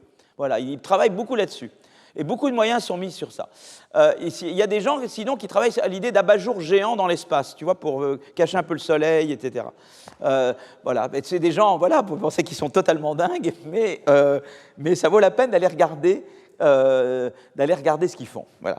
Alors ça, c'est peut-être pour demain ou après-demain, vous voyez. Donc, mais c'est intéressant de savoir que c'est l'innovation qui va nous sortir. Je veux dire, sans innovation, on ne s'en sort pas. Uniquement de dire j'augmente le prix du carbone et c'est tout, on ne s'en sortira pas. On s'en sortira parce que le prix du carbone aura permis d'accélérer l'innovation verte, quoi, dans toutes ses dimensions. Voilà. Voilà, donc ça, je voulais vous dire ça. Alors je voudrais dire quelques faits et perspectives, après je parlerai de théorie politique d'innovation, après je parlerai d'analyse empirique, d'accord? Donc d'abord, si vous voulez, l'évolution vers les énergies renouvelables, il n'y a pas que le renouvelable, est en marche. Et quelles sont les technologies pour après? Donc d'abord, ici, je représente, voilà, plus les endroits sont clairs, plus alors ça, c'est le potentiel en solaire et le potentiel en comment on appelle ça, les éoliennes, quoi, en fait, hein, d'utiliser le vent, quoi. Et plus c'est clair, plus il y a du potentiel de ce côté-là. Vous voyez, donc il y a des potentiels du côté de l'énergie solaire, il y a du potentiel du côté du solaire. Moi, je crois aussi beaucoup dans la fusion nucléaire, hein, par ailleurs. Je suis un pro-nucléaire, hein, de manière générale, mais assez pro-nucléaire quand même. Ouais. Bon, les Allemands se mordent les doigts. Hein. Ils en veulent beaucoup à Merkel d'avoir stoppé le nucléaire, hein, les Allemands. Il ne passe pas beaucoup de gens en Allemagne ici, mais je pense que je suis... Voilà, donc ça c'est intéressant. Alors cette figure-là, donc d'abord de dire, voilà, il y a des potentiels en renouvelables, mais dans bien d'autres choses, d'accord? Alors ensuite, les renouvelables, on peut dire que, eh bien, ils deviennent de plus en plus rentables parce que grâce à l'innovation, donc le fait que le potentiel, vous voyez que le prix du kilowatt d'énergie solaire baisse avec le temps. Évidemment, c'est l'apprentissage, mais c'est l'innovation. C'est-à-dire qu'avec de nouvelles technologies, on apprend à les utiliser. Donc ça vous montre que l'innovation, elle a lieu, quoi. Le fait que vous ayez cette courbe décroissante montre que l'innovation a lieu dans ce domaine. On a des technologies beaucoup plus... On rend l'énergie solaire. Le prix d'un kilowatt d'énergie solaire est passé en dessous du prix d'un kilowatt qui est par le fuel. Vous voyez, et c'est intéressant parce que le fuel, c'est dans cette range, et vous voyez que le prix du solaire qui était très élevé avant, maintenant ça baisse, et là on passe en dessous de la borne inférieure de cet intervalle, et là, disons, eh bien, on arrive maintenant déjà au-dessous de la fourchette, du plus bas de la fourchette du prix du pétrole. Donc c'est quand même intéressant, parce que ça devient intéressant d'utiliser l'éolienne de plus en plus, grâce à l'innovation. Vous voyez, c'est toujours la chose, vous avez un prix du carbone, mais étant donné le prix du carbone, l'innovation verte va vous permettre, à un moment donné, de passer en dessous de ce prix. Alors évidemment, on veut faire aussi évoluer le prix du carbone et le faire monter, parce qu'il y aura aussi des alternatives. Vous voyez, mais je veux dire, à prix du carbone donné, à un moment donné, vous améliorez vos technologies grâce à l'innovation, vos technologies vertes, et puis elles passent, et ça devient plus économique d'utiliser cette source d'énergie que le pétrole. Vous voyez, donc ça c'est intéressant pour voir un petit peu comment ça marche. Voilà. Donc, et les renouvelables donc, deviennent rentables. Et alors là, c'est très intéressant. Oui, voilà. Oui, c'était bien qu'il y ait une figure là. Sinon, ça devenait Yasmina Reza, tu sais, le tableau blanc là. Art. Ouais. Voilà. Bon, je m'extasiais sur devant du blanc là. Donc, on installe en fait ce qui se passe, c'est qu'on voit ici la part de chaque type d'énergie dans la nouvelle capacité mondiale installée. Et les renouvelables représentent en 2021 plus de 70%. Vous voyez, donc c'est très intéressant. Il y a vraiment une montée à la fois le prix du renouvelable baisse et évidemment, no surprise, le renouvelable est de plus en plus utilisé. Donc c'est important et c'est une des sources. Moi je vous dis, je crois beaucoup dans d'autres, voilà, des sources complémentaires. Voilà, donc ça c'est très intéressant. Alors seulement ce qu'on peut regarder, c'est qu'il y a des stocks, vous comprenez le problème, c'est qu'il y a des stocks d'énergie fossile encore dans le monde, très peu coûteux à extraire. Vous voyez, je veux dire, très peu coûteux à exploiter. Et le problème, c'est que jusque-là, tout ce qui est en dessous de 40, ça c'est beaucoup de, vous voyez, il y a des quantités énormes, des stocks énormes, notamment de charbon, qu'on peut extraire à coût encore très bas. Donc le problème, c'est que, vous voyez, parce que souvent on dit le problème, c'est que les ressources sont épuisables. Mais là, on ne veut pas les épuiser. Je veux pouvoir me passer de charbon bien avant qu'on épuise le charbon. Vous voyez le problème. Donc c'est là qu'évidemment, c'est là que c'est important le prix du carbone. C'est important de dire, ben oui, mais vous extrayez, mais moi je vais rajouter à ça la taxe carbone, et là du coup, ça va rendre, d'où l'importance d'avoir la taxe carbone quand même. Vous voyez ce que je veux dire? Parce que si je n'ai pas la taxe carbone, il y a quand même des manières d'avoir de l'énergie, de se procurer de l'énergie à des coûts extrêmement bas. Donc il faut de la taxe carbone, mais même si le prix des renouvelables, grâce à l'innovation, baisse au cours du temps. D'accord? Donc voilà, donc en fait, si vous voulez, alors qu'est-ce qu'il faut pour atteindre tous ces objectifs? Il faut retirer donc du CO2. Alors, il faut retirer du CO2 de l'atmosphère. On peut capturer le CO2 directement dans l'air, bioénergie avec captage et stockage de dioxyde de carbone. Ces technologies sont encore trop chères et nécessitent de l'innovation pour devenir rentables. Donc il y a l'idée que je voudrais réduire les émissions de CO2, mais je voudrais aussi absorber le CO2 émis. Et là aussi, j'ai de l'innovation. Vous voyez, l'innovation, elle va être utile partout. D'accord? Voilà. Donc, c'est simplement pour vous dire, voilà, l'innovation, c'est important pour à la fois augmenter la capacité, si vous voulez, l'efficacité énergétique et pour trouver de nouvelles sources d'énergie. On a vu que le prix du renouvelable baisse, c'est grâce à l'innovation. Il est encore peut-être le prix du carbone est peut-être encore trop bas parce qu'au prix actuel, on a encore trop de stocks d'énergie fossile que l'on peut exploiter. Donc, il va peut-être augmenter la taxe carbone encore un peu, mais il faut en même temps rendre des possibilités parce que, si vous voulez, on reviendra à ce débat. Les pays en développement, j'aimerais quand même vous en parler du débat avec les pays en développement. Vous parlez avec des gens, des régions de pays en développement. Ils vous disent, écoutez, vous êtes bien gentils, mais vous, au XIXe siècle, quand vous êtes développé, vous avez vu, vous êtes pollué, je vous ai montré l'augmentation de température qui est exactement concomitante avec la courbe de Madison, avec le décollage de la croissance. Donc c'est nous qui avons pollué. Et ils disent, alors vous êtes développé, et nous, vous nous dites que nous non. Donc nous aussi, on a le droit au développement. Donc c'est la différence, c'est qu'on peut leur dire, mais oui, mais nous, maintenant, il y a des technologies vertes. Mais ils vont dire on ne peut pas se les payer, donc il faut subventionner, donc il faudra transférer. Donc c'est là. Donc il faut qu'ils aient des alternatives. C'est comme les gilets jaunes. Vous ne pouvez pas dire à des gens d'arrêter de prendre une diesel s'ils n'ont pas des tramways ou des trains ou des systèmes alternatifs. Vous voyez, c'est très important. Vous voyez le débat qui s'engage sur l'innovation. Oui, on peut leur dire, mais il y a maintenant des technologies vertes qu'il n'y avait pas avant, mais ils vont dire, mais on ne peut pas se les offrir. Et c'est là qu'il faut peut-être des fonds souverains mondiaux, tu vois, des Global Sovereign Funds, tu vois, pour offrir des technologies, pour transférer des technologies vertes de la même manière que Bill Gates transfère des vaccins contre la malaria, etc., dans les pays en développement, c'est la même chose. Et donc voilà. Mais donc gardez en tête cette problématique-là. Hein, voilà. Alors, théorie politique d'innovation. Alors, donc, avec mon copain Daron, prix Nobel cette année, et Léo Burstein, qui était aussi mon étudiant, qui était prof à Chicago maintenant, David est prof à Zurich, ils sont tous profs maintenant, ils sont tous, ça me rajeunit pas, hein. Moi, je les ai tous connus étudiants, quoi. Tous ces trois-là, je les ai eus comme étudiants dans la classe. Vous vous rendez compte? Ces trois-là, quoi. Je les ai biberonnés. Hein. Voilà. Donc, ben oui, absolument. C'est fou. Voilà. Donc, on a en 2012, enfin, on a publié en 2012 un papier qu'on avait commencé à travailler dans la fin des années 2008-2009 sur l'innovation verte, parce qu'à l'époque, donc, c'était Nordhaus qui a eu le prix Nobel en 2018. Mais dans le modèle de Nordhaus, comme je vous ai déjà dit, c'est un modèle de croissance basé entièrement sur l'accumulation de capital, et les externalités sont entre des entreprises qui accumulent du capital, et lui regarde dans cette... Et voilà, mais il n'y a pas d'innovation dans le modèle de Nordhaus. Et nous, ce qu'on a fait, c'est de mettre de l'innovation verte, d'accord ? Et évidemment, je vous avais parlé de la différence entre Nordhaus et Nixtern. Je vous avais dit que Nordhaus donnait plus de poids aux générations présentes et Nixtern donnait plus de poids aux générations futures. Donc évidemment, c'était le taux d'escompte qui était leur principal objet de désaccord. Et à ce moment-là, évidemment, Nixtern dit il faut y aller vraiment à fond dans la politique climatique parce qu'il faut penser aux enfants. Alors que Nordhaus disait, attends, tu vas trop fort, tu heurtes les générations présentes, et moi je donne beaucoup de poids aux générations présentes. Et le débat entre Nordhaus et Stern était essentiellement un débat de à quel point on répartit la charge entre générations présentes et générations futures, parce qu'ils n'avaient pas tous la même idée du taux d'escompte. D'accord ? Donc vous en avez parlé, hein, le taux d'actualisation, ils n'avaient pas la même idée, pourquoi c'est important ? Et c'est le débat Stern-Nordhaus. Mais dans ça, il n'y avait pas l'innovation. Et vous allez voir qu'avec l'innovation, même avec le taux d'escompte de Nordhaus, il faut agir maintenant. Et c'est pour ça que Nixtern nous aime beaucoup, parce qu'il peut dire à Nordhaus, même avec ton taux d'escompte, je suis obligé d'y aller tout de suite. D'accord ? Je vais tout vous expliquer. Vous allez tout comprendre.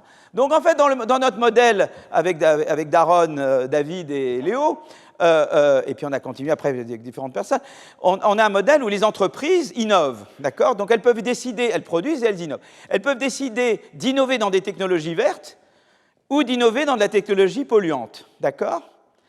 Et donc on est dans un monde où la politique qu'on aura industrielle ou de taxe carbone va en fait affecter la direction de l'innovation des entreprises. Vous ne pouvez pas les obliger, on est dans une économie de marché, vous voyez, c'est pas Staline, vous voyez, vous dites pas, là, vous leur mettez pas le fusil sous la tempe, le pistolet sous la tempe, mais vous leur dites, voilà, écoutez, voilà, vous avez des instruments comme le prix du carbone, comme les subventions à l'innovation verte, la politique industrielle, ça c'est les instruments que le gouvernement a accès, et puis après, les entreprises, elles décident de faire ce qu'elles veulent, quoi. Elles produisent, elles innovent, etc. D'accord ? Et donc l'idée, c'est de dire, d'abord, qu'est-ce qui se passe s'il y avait laissé faire, si on n'intervient pas? Qu'est-ce qui va se passer? Et puis on va dire, mais non, on peut intervenir. Qu'est-ce que ça veut dire intervenir? Et vous allez voir que dans l'intervention, il y a un coût à court terme, mais il y a des gains à long terme. Je vous ai toujours dit, toute politique de transition, elle a des coûts à court terme et elle a des gains à long terme. D'accord? Bon. Donc je continue.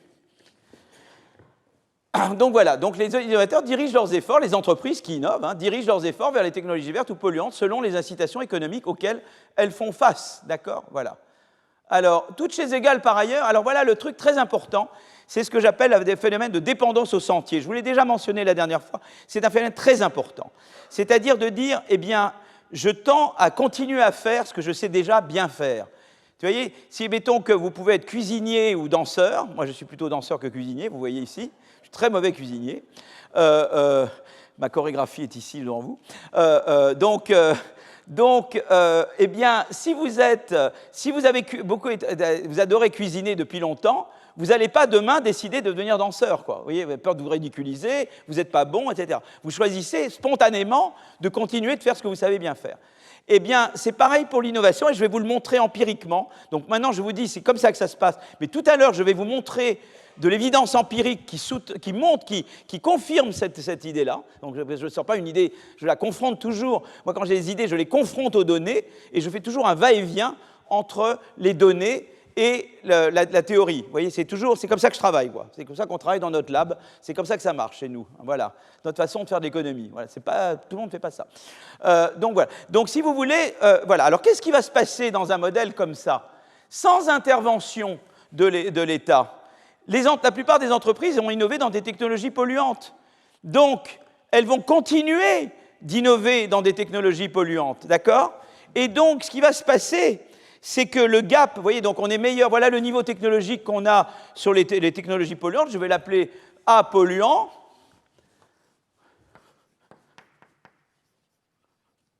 Et puis là, c'est le niveau technologique dans les innovations vertes, dans les technologies vertes, et je suis en dessous. Et ce qui va se passer, c'est que comme vous allez continuer d'innover sur le polluant, eh bien, si aujourd'hui vous êtes comme ça, demain, vous serez comme ça. Le vert, vous n'aurez rien amélioré du côté vert, et vous aurez accru l'écart entre la technologie, ce qui veut dire que ça va être encore beaucoup plus coûteux de vous faire changer d'habitude. C'est ce que j'appelle le syndrome du dentiste. Vous savez, le dentiste, quand vous avez une carie, vous pouvez y aller tout de suite, quoi. Ou vous pouvez attendre 3 mois, quoi. Et si vous attendez 3 mois, qu'est-ce qui se passe? La carie se creuse et il faut davantage drill, davantage la fraise plus longtemps. Eh bien, c'est le syndrome du dentiste, vous voyez. S'il y a des dentistes parmi vous, voilà. Voilà, l'innovation verte, c'est le syndrome du dentiste, voilà. Donc, et donc, ce qui va se passer, eh bien, c'est que la technologie polluante va devenir encore bien meilleure comparée à la technologie pas polluante. Et donc, ça va être beaucoup plus coûteux demain, parce que qu'est-ce que ça va être intervenir? Intervenir, c'est vous bloquer l'innovation sur le polluant, vous faire innover dans ce là où vous êtes le moins bon, jusqu'à ce que vous rattrapiez le niveau polluant, que le verre rattrape le niveau polluant, et après, je peux arrêter, parce que vous irez de vous-même continuer à faire du verre. C'est ça l'idée. C'est que vous étiez bon danseur, mauvais cuisinier, je vous force à apprendre à cuisiner, jusqu'à ce que vous soyez aussi bon comme cuisinier que comme danseur, et après je peux m'arrêter parce que de vous-même, vous allez continuer. Mais si je ne fais rien, l'écart entre la technologie polluante et la technologie pas polluante va augmenter, et donc demain, je vais devoir vous forcer beaucoup plus longtemps, mais vous forcer pendant la période où je vous force à faire quelque chose qui n'est pas le truc que vous faites le mieux, ça veut dire que je réduis la croissance pendant plus longtemps, vous comprenez? C'est vraiment le syndrome du dentiste, d'accord? Et donc, c'est là que Nick Stern... Et donc, si vous voulez, donc il faut forcer les entreprises à innover vert. Vous le ferez avec la taxe carbone et avec peut-être l'innovation verte, je reviendrai là-dessus, d'accord? Mais c'est là que Nick Stern peut parler à Nordhaus, parce que ce qu'on montre dans cet article avec Daron et nos copains, c'est qu'on dit, voilà, eh bien, même avec un taux d'escompte de Nordhaus, comme il y a le problème du dentiste, il faut agir maintenant, même avec ton taux d'escompte. Et là, Nick Stern est ravi, parce qu'il peut dire à Nordhaus, tu ne peux pas justifier d'être trop mou sur l'action climatique aujourd'hui, même avec ton code d'escompte, parce qu'il y a le phénomène de dépendance au sentier. Vous voyez le raisonnement? Vous voyez comment ça marche? Voilà l'économie, c'est comme ça. Mais après, on vérifie que c'est vrai empiriquement, que c'est vraiment corroboré par les données, quoi, hein, évidemment. Voilà, donc ça, c'est l'idée. Donc l'idée, c'est qu'il faut agir tout de suite, même avec le taux d'escompte de Nordhaus, Et donc, vous voyez, regardez, là, on a mis le taux d'escompte de Nick Stern, et ça, c'est le taux d'escompte de Nordhaus. Et ben, même avec le taux d'escompte de Nordhaus, on regarde en termes de perte de bien-être mesurée en termes de consommation par période, et vous voyez qu'il y a une perte à attendre, eh bien, il y a une perte de consommation en moyenne, parce que vous gagnez à court terme, mais vous perdez beaucoup à long terme. Et au total, si vous faites la moyenne, vous perdez, même avec le taux d'escompte de Nordhaus, à agir trop tard. Vous voyez ce qui se passe là? Le vert, c'est si j'agis maintenant. Tu vois, je vois l'évolution de mon bien-être comme ça. Si je n'agis pas, je suis au-dessus pendant un certain temps, mais après, vous voyez, je passe en dessous. Et vous voyez vraiment le court terme, long terme. Et vous voyez pourquoi Michael Porter a tort. Vous comprenez tout, vous allez devenir extrêmement bon. Vous allez pouvoir aller partout, expliquer tout ça, très simplement. D'accord? Donc voilà, donc ça c'est très important, attendre et coûteux à long terme, car le gap entre la technologie polluante qui est là et la technologie verte qui est là, s'accroît, donc il faut une intervention plus forte, plus longtemps, pour réussir la transition vers les technologies vertes. D'accord? Ça c'est vraiment très important, ce point-là. Voilà. Alors maintenant, il y a une autre conséquence d'avoir, et ça c'est un truc qu'on a beaucoup discuté quand on travaille sur le rapport Blanchard-Tirole, qui est un très bon rapport, qui est sorti il y a 4 ans. Il y a tout le premier chapitre que sur le climat, et discuté beaucoup avec mon ami Christian Gaulier, qui est le meilleur spécialiste français du climat comme économiste, qui a été dans le GIEC et tout, enfin qui est peut-être encore, je crois, et qui a enseigné pendant une année ici comme professeur, qui est le directeur de l'école d'économie de Toulouse. Et on a eu un grand débat là-dessus, parce que j'ai dit, voilà, bon, lui, il est très taxe carbone, d'accord? Et il a raison, il faut la taxe carbone. Donc, mais quand tu as un modèle avec innovation verte, tu as deux externalités. Tu as l'externalité de pollution, c'est-à-dire que je pollue, je fais des trucs polluants, c'est embêtant pour tout le monde, ça crée des dommages dont on a parlé, mais j'ai un autre problème, c'est que, en fait, il y a ce qu'on appelle des externalités technologiques. Si, par exemple, je suis dans un environnement où beaucoup de gens autour de moi polluent, ils vont me transmettre leur savoir comme pollueur. Tu vois ce que je veux dire? Donc, et également, j'ai des externalités de savoir de moi sur moi, puisque c'est la dépendance au sentier. C'est ce que j'ai fait avant détermine ce que je fais maintenant. Donc, tu as deux types d'externalités. Tu as les externalités environnementales directement, mais tu as les externalités technologiques qui sont celles du fait que je suis entouré par des pollueurs, par des gens qui innovent dans le vert, ben, j'innove dans le vert, mais si je suis entouré de gens qui innovent dans le polluant, ben, c'est plus facile pour moi d'innover dans le polluant, mais aussi l'externalité de mon passé sur mon présent. Tu vois? Donc, comme tu as deux types d'externalités, environnementales et de savoir accumulé, il faut deux instruments au moins, pas seulement la taxe carbone, et c'est pour ça qu'il faut la taxe carbone et la subvention à l'innovation verte. En tout cas, un autre instrument, c'est la politique industrielle verte. Et vous voyez ici, dans ce modèle, tout de suite, il y a l'idée des deux jambes. Il vous faut deux jambes. C'est très intéressant, parce que l'Europe, elle met l'accent surtout sur la taxe carbone, et les États-Unis mettent surtout l'accent sur la politique industrielle verte, avec l'IRA notamment. En fait, il vous faut les deux. Voilà, il vous faut les deux. Et on voit bien la logique tout le temps. Si on avait fait avec la politique industrielle, on avait construit des tramways dans toutes les grandes villes ou des RER, il n'y aurait peut-être pas eu le mouvement des Gilets jaunes et on pouvait se permettre d'augmenter la taxe carbone. Si je n'augmente pas la taxe carbone, je désincite les entreprises privées, même si je mets de l'argent public à innover dans le vert. On voit bien, elle est partout cette complémentarité. Les deux jambes, elles sont partout. Tu ne peux pas faire l'un sans l'autre. On le sent de partout, quoi. Tu vois, voilà. Penser que tu veux faire uniquement de la taxe carbone sans politique industrielle verte, c'est une erreur. Voilà, c'est profondément faux, quoi. Et alors voilà, on regarde ici dans ce même article avec mes amis, qu'est-ce qui se passerait si je reposais uniquement sur la taxe carbone pour induire l'innovation verte? Évidemment, si je mets une énorme taxe carbone, je vais inciter à l'innovation verte. Je vais bloquer l'innovation polluante. Mais il me faut en mettre une très grande, et ça va heurter particulièrement les générations présentes. Donc en fait, si on veut renoncer à la subvention à l'innovation verte, il vous faut une taxe carbone 15 fois plus élevée pendant les 5 premières années, et puis 12 fois plus élevée par la suite. Donc d'abord c'est mauvais, quoi, et vous heurtez énormément les générations présentes. Tandis que si vous pouvez faire les deux, vous dites, je mets une taxe carbone raisonnable, et je complète ça je fais la carotte et le bâton. Voilà. Au lieu de faire juste du bâton, je fais du bâton et de la carotte. Et là, je n'ai pas besoin de faire le bâton aussi dur, parce que j'ai la carotte pour compléter. Et ça, c'est très important. Et partout, quelle que soit la manière dont on raisonne, les deux jambes reviennent. Taxe carbone, politique industrielle verte. On ne peut pas se passer ni de l'une ni de l'autre. Il vous faut les deux. Il vous faut deux instruments, parce que vous avez deux sources d'externalité. D'accord? Ça, c'est vraiment important. En économie publique, quand tu as plusieurs sources d'externalité, il te faut plusieurs instruments. D'accord? Et vous voyez ce qu'on perd à ne faire que là, par période. Ça, c'est la perte de bien-être évaluée en consommation par période, en pourcentage de consommation perdue par période, avec le taux d'escompte de Nordhaus et le taux d'escompte de Nix-Stern, si je n'utilise qu'un instrument au lieu de deux. Non, ça, c'est le Nordhaus et ça, c'est le Nix-Stern. Parce que je heurte les générations présentes particulièrement, donc c'est chez Nordhaus que c'est un peu plus élevé. Voilà, donc c'est important. Alors j'arrive au nord-sud, très important. Nord-sud, eh bien maintenant, quand je suis dans cette économie avec de l'innovation verte ou pas verte, je peux reprendre le dialogue nord-sud. Parce que voilà comment va se passer le dialogue. D'accord? Je prends par exemple Patricia. Voilà, Patricia, qui est le sud? Vous voulez être le nord ou le sud? Voilà, Patricia, c'est le nord et moi, c'est le sud. Comme vient de le nord, voilà. Donc voilà, Patricia me dit, voilà, eh bien, voilà, il faut arrêter de polluer, de produire, etc. Moi, qui suis du Sud, je dis à Patricia, mais attends, ce que je vous disais tout à l'heure, c'est pas juste. Vous avez pollué quand vous vous êtes développé, vous nous niez le droit de faire pareil, d'accord? Et à ce moment-là, ce qui va se passer, c'est que Patricia peut me dire, mais non, mais tu sais, regarde, il y a des technologies vertes maintenant chez nous. Donc, c'est vrai que les technologies vertes, il y a des capacités d'absorption. Tu peux absorber les technologies vertes que nous inventons. Il n'existait pas quand vous êtes développé. Quand le Nord s'est développé au XIXe siècle, ces technologies vertes n'existaient pas. Maintenant, elles existent. Et on voit qu'il y a des externalités. C'est-à-dire, par exemple, maintenant que le Nord va dans les voitures, dans l'électrique, la Chine va vers les voitures électriques. C'est clair, parce qu'elle sait que le marché est pour ça. Donc, quelque part, il y a un effet d'entraînement du sud vers le nord. Tu vois ce que je veux dire? Si le nord décide d'aller dans un truc, il entraîne, et il y a des externalités technologiques vers le sud. Là, les externalités technologiques, elles sont du nord vers le sud. Et à la fois, ça devient plus facile. Tu peux imiter mes TGV. Hein. Les Chinois, on leur a donné Alstom en un an. Ils disent, bon, mais vous êtes bien gentils, on n'a plus besoin d'Alstom, on sait faire des TGV nous-mêmes. Hein. Hop, clac, un an. Donc, on imite vos trucs, c'est pas polluant, c'est électrique, c'est plus Alstom. Bon, là, petit détail.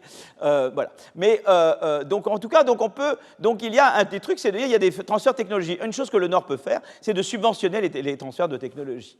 D'accord? Maintenant, il y a un problème, c'est que quand vous êtes en économie internationale, il y a des pays, mettons que le Nord décide de devenir vertueuse, et le Nord dit, nous, on va polluer moins, on va mettre des taxes carbone, etc. Il peut y avoir des pays, par exemple, l'Australie a eu un Premier ministre qui n'était pas vertueux, maintenant c'est plus le cas, je crois, et qui dit, bah, écoutez, nous, on est un paradis de pollution, donc vous êtes pollueurs, venez produire chez nous, et on va les réexporter, puisqu'on est dans l'OMC, hein, l'OMC c'est un peu une passoire, hein, c'est sympa, on peut faire un peu ce qu'on veut là-bas, et donc, grâce à l'OMC, hop, vous rentrez, je vous pollue chez moi, et vous réexportez. Et ça s'appelle des paradis de pollution. Et contre ça, il y a un moyen, c'est la taxe carbone aux frontières ou la menace de taxe carbone aux frontières. Donc ça, c'est autant je suis. Alors, il faut faire très attention parce que les taxes aux frontières, on tombe très facilement dans le protectionnisme. Et tout le problème, c'est de dire, eh ben, je ne vais pas tomber dans le protectionnisme. Vous voyez, donc comment je peux faire pour que cette taxe carbone soit, voilà, ne soit pas. Donc ça, c'est intéressant. Mais vous voyez comment est le débat Nord-Sud. Je dis au Nord, le Sud me dit. Ah, moi, je ne fais pas comme vous, mais alors évidemment, je peux lui dire, oui, mais maintenant, on est au seuil de la catastrophe, on n'y était pas il y a un siècle, donc ça, c'est quand même un argument, évidemment. Mais en plus, vous avez des technologies vertes auxquelles vous pouvez avoir accès. Il lui dira, oui, mais on n'a pas les moyens. On va subventionner, le fait que le transfert de technologies vertes. À ce moment-là, il peut y avoir quand même des pays qui veulent devenir des paradis polluants. Et à nouveau, là, il y a du carotte et du bâton. La carotte, c'est de dire je subventionne les transferts de technologies vertes. Le bâton, c'est la taxe carbone aux frontières. Si malgré ça, certains pays décident de devenir des paradis de pollution. Vous voyez comment on agit comme ça, tac, tac. OK. Bon, ben, écoute, ouais, c'est la seule slide qui était en anglais d'ailleurs, j'ai remarqué. Ouais. Ouais. Voilà. Alors, l'analyse empirique, et après, on fera peut-être une petite pause. L'analyse empirique, c'est ce travail que j'ai fait avec John Van Drienen. Maintenant, John Van Drienen, il est le conseiller économique principal de Starmer en Angleterre, ce qui est très sympa. Et voilà, donc il est très innovation, très dans le... Voilà, le gouvernement Starmer veut vraiment être dans l'innovation à fond, et il a demandé à John Van Drienen de conseiller. Voilà, donc... et ce qu'on a fait là, c'est de regarder, c'est de mettre en évidence le phénomène de dépendance au sentier. Je vous avais dit, on tend à faire ce qu'on veut faire avant. Mais vous pouvez me dire, mais oui, mais il peut y avoir d'autres effets. Est-ce que vous êtes sûr que c'est un effet dominant? Alors, ce qu'on a fait dans cet article-là, c'est qu'on a regardé le prix de l'essence, l'innovation dans le secteur automobile. D'accord? Et vous voyez, donc là, voilà, essence, voiture. D'accord? Donc, on avait des données sur les brevets des industries automobiles de par le monde. Donc on regarde toute l'industrie automobile dans 80 pays du monde, et ces entreprises automobiles, elles innovent, et elles font deux types d'innovation. Elles peuvent innover dans les technologies propres, c'est-à-dire qui se rapportent surtout au moteur. Nous, on a regardé ce qui se rapportait au moteur électrique par rapport à innover dans les technologies polluantes, dans les moteurs à combustion. Bien que, quand on vous fait économiser de l'énergie sur le moteur à combustion, ça peut être propre ou pas propre, ça dépend, mais ça, on peut avoir une discussion là-dessus. Pas si ça baisse le prix et que ça augmente l'échelle, tu vois, voilà. Mais il y en a une qui est de manière plus évidente propre, c'est vraiment l'innovation sur les moteurs électriques. Voilà. Et donc, on sait, donc on connaît, on regarde 80 pays. On regarde les entreprises automobiles, elles font de l'innovation soit dans des technologies de moteurs, soit dans leurs moteurs électriques, soit dans les moteurs à combustion, d'accord? Et donc, voilà. Et donc, on a, sur la période de 78-2005, on a pu regarder tous les brevets triadiques. Les brevets triadiques, c'est les brevets de bonne qualité qui sont homologués, qui sont enregistrés à la fois dans l'Office européen des brevets, dans l'Office américain, dans l'Office japonais. C'est vraiment les bons brevets dans l'automobile, d'accord? Et on regarde, on a pu extraire ce nombre de brevets, un peu plus de 18 000, presque 19 000, dans des technologies polluantes. Et puis, voilà les brevets dans les technologies propres, d'accord? Et pour chaque déposant de brevet, on connaît l'histoire, on sait ce qu'ils ont fait avant. Parce que vous savez, les dépendances sentiers, c'est important de savoir ce que tu as fait avant. Et là, ce qui est formidable avec les brevets, c'est qu'on connaît le nom de l'inventeur ou de la firme, on sait ce qu'ils ont, on connaît le passé. On sait ce qu'ils ont, si dans le passé, ils ont fait plutôt de l'innovation verte ou de l'innovation pas verte. Alors là, on a la classification, tout ce qui est moteur électrique, tout ça, on le met en propre, et tout ça, on le met en sale. Mais on peut rechanger, on peut dire sale, c'est jusque-là, et propre, c'est jusqu'en haut. Mais il y a des robustesses, évidemment, quand un papier comme ça est publié dans un journal Top 5 Economy, on te fait faire des batteries de tests de robustesse à la classification, etc. Voilà. Et donc, on regarde, voilà l'évolution des innovations propres dans l'automobile et des innovations pas propres. Et en fait, ce qui est sympa, c'est qu'elles se rejoignent un peu. Ces deux courbes se rejoignent. En fait, maintenant, on est beaucoup plus loin que 2005. Une étude beaucoup plus récente montre que la bonne nouvelle, c'est que l'innovation verte augmente quand même dans l'automobile. Tu vois, c'est quand même pas mal par rapport à l'innovation pas verte. Voilà. Alors, c'est la seule équation que je montrerai, mais ça veut dire simplement, je regarde, je ne vais même pas vous montrer d'équation, je passe immédiatement, vous n'avez rien vu, je vous montre simplement le flux d'innovation propre et le flux d'innovation sale en fonction de différentes variables. Ça, c'est le stock de vos innovations propres. Quand vous avez un stock plus élevé d'une unité d'innovation propre, le stock, c'est l'accumulation de vos innovations passées, d'accord? Eh bien, ça vous donne plus de chances d'innover propre. Vous voyez, là, il y a un 0,3O3. Voyez, tandis que si vous avez plus d'innovation propre, ça ne fait rien pour l'innovation sale tellement. Vous voyez, ça ne joue pas. Donc, on voit vraiment la passe dépendance déjà là. Ici, on voit que, c'est intéressant, si vous avez plus de l'innovation sale dans le passé, ça vous fait faire quand même un peu d'innovation propre, mais vous voyez beaucoup plus la dépendance, la corrélation entre votre stock d'innovation sale est beaucoup plus élevée avec votre flux actuel d'innovation sale qu'avec les innovations sales passées et les innovations propres maintenant. Vous voyez, là, le 0,542 est bien plus élevé que le 0,139.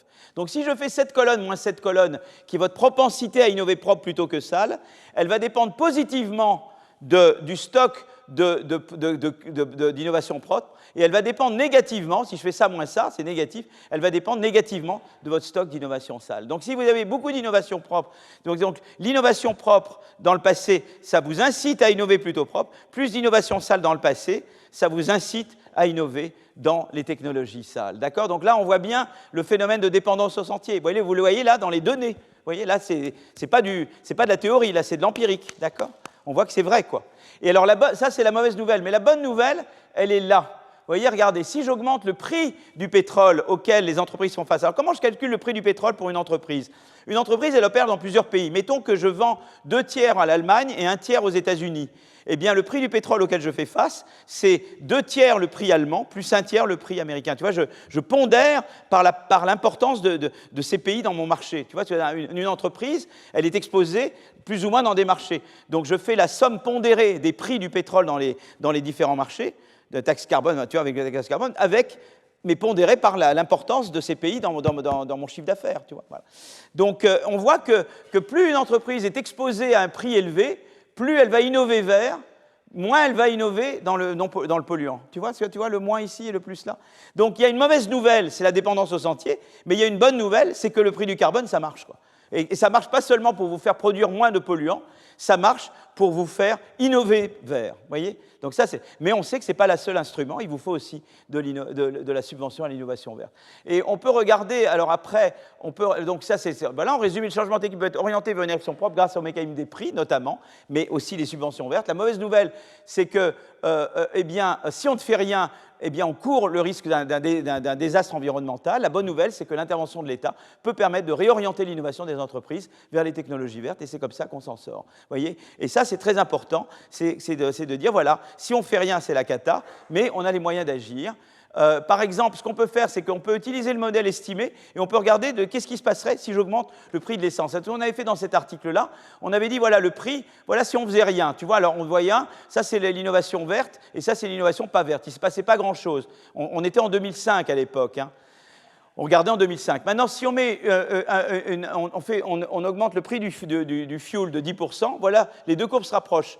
De 20%, elles se rapprochent. Et vous voyez que si si on avait mis dès le 2005, on avait augmenté de 40%, évidemment là vous avez des super gilets jaunes avec ça, si on avait augmenté de 40% le prix, mais ça vous montre qu'on peut vraiment faire très vite que le grand A vert rattrape très vite le grand A polluant. Et là vous le voyez tout de suite sur les stocks d'innovation, vous voyez ?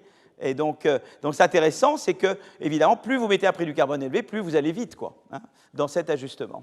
Voilà. D'accord ? Alors, les autres implications, c'est qu'on sait qu'on a ce phénomène de dépendance au sentier. On sait qu'il faut agir maintenant. Alors, quelle est l'implication de ça? C'est que la destruction créatrice, c'est déjà une bonne chose. Pourquoi? Parce que les nouvelles entreprises qui rentrent sur le marché, elles ne font pas face à ce problème de dépendance au sentier, puisqu'elles n'ont pas de passé, elles n'ont pas pris les mauvaises habitudes. Donc, avoir une économie où il y a de la destruction créatrice et des nouveaux qui arrivent pour remplacer des anciens, ça aide, c'est déjà pour le vert, vous voyez ce que je veux dire? Il faut, et le gros problème en Europe, c'est que par rapport aux États-Unis, on tend à avoir les mêmes entreprises aujourd'hui qu'hier, vous voyez? Alors qu'avant, on avait... Alors, je sens que vous avez envie d'une pause. Vous avez envie d'une pause? On fait une pause de 5 minutes? D'accord, on reprend dans 5 minutes. Voilà, hein? Alors, je voulais juste parler d'une chose intéressante. C'est qu'est-ce qu'on fait quand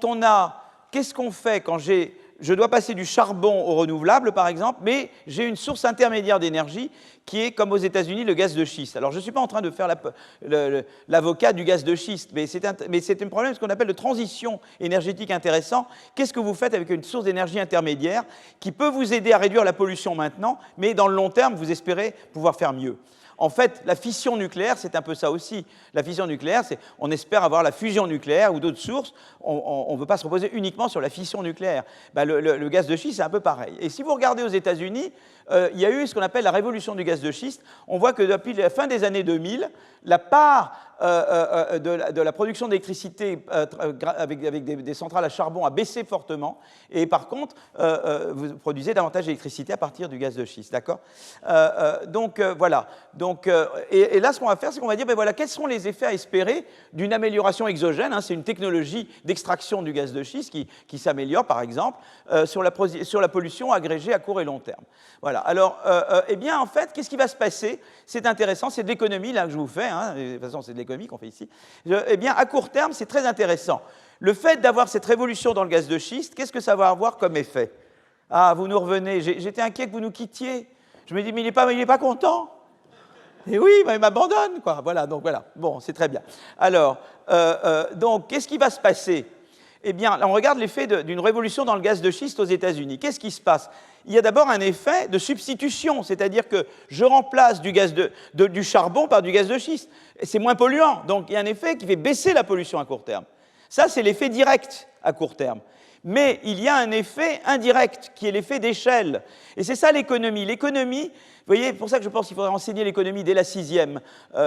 Moi, je me suis battu pour changer les programmes d'économie dès la seconde, mais j'aimerais qu'on enseigne l'économie avant. Parce que quand on ne connaît pas l'économie, on ne voit pas qu'il y a toujours des effets indirects qui sont cachés. Et là, l'effet indirect, c'est que si tu fais le passage au gaz de schiste, tu vas avoir un effet d'échelle, parce que le prix de l'énergie, globalement, va baisser. Donc, il va y avoir beaucoup plus de consommation d'énergie, et ça, c'est un effet d'échelle qui contribue à polluer plus.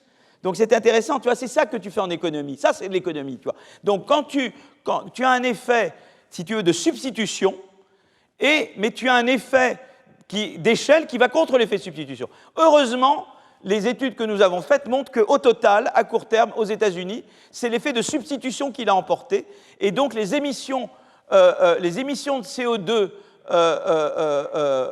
tu vois, les émissions de CO2 ont baissé au total, quoi. Voilà, tu vois. Donc là, tu as ici les émissions, elles avaient augmenté jusqu'à la révolution du gaz de schiste, et à ce moment-là, elles ont réussi à baisser.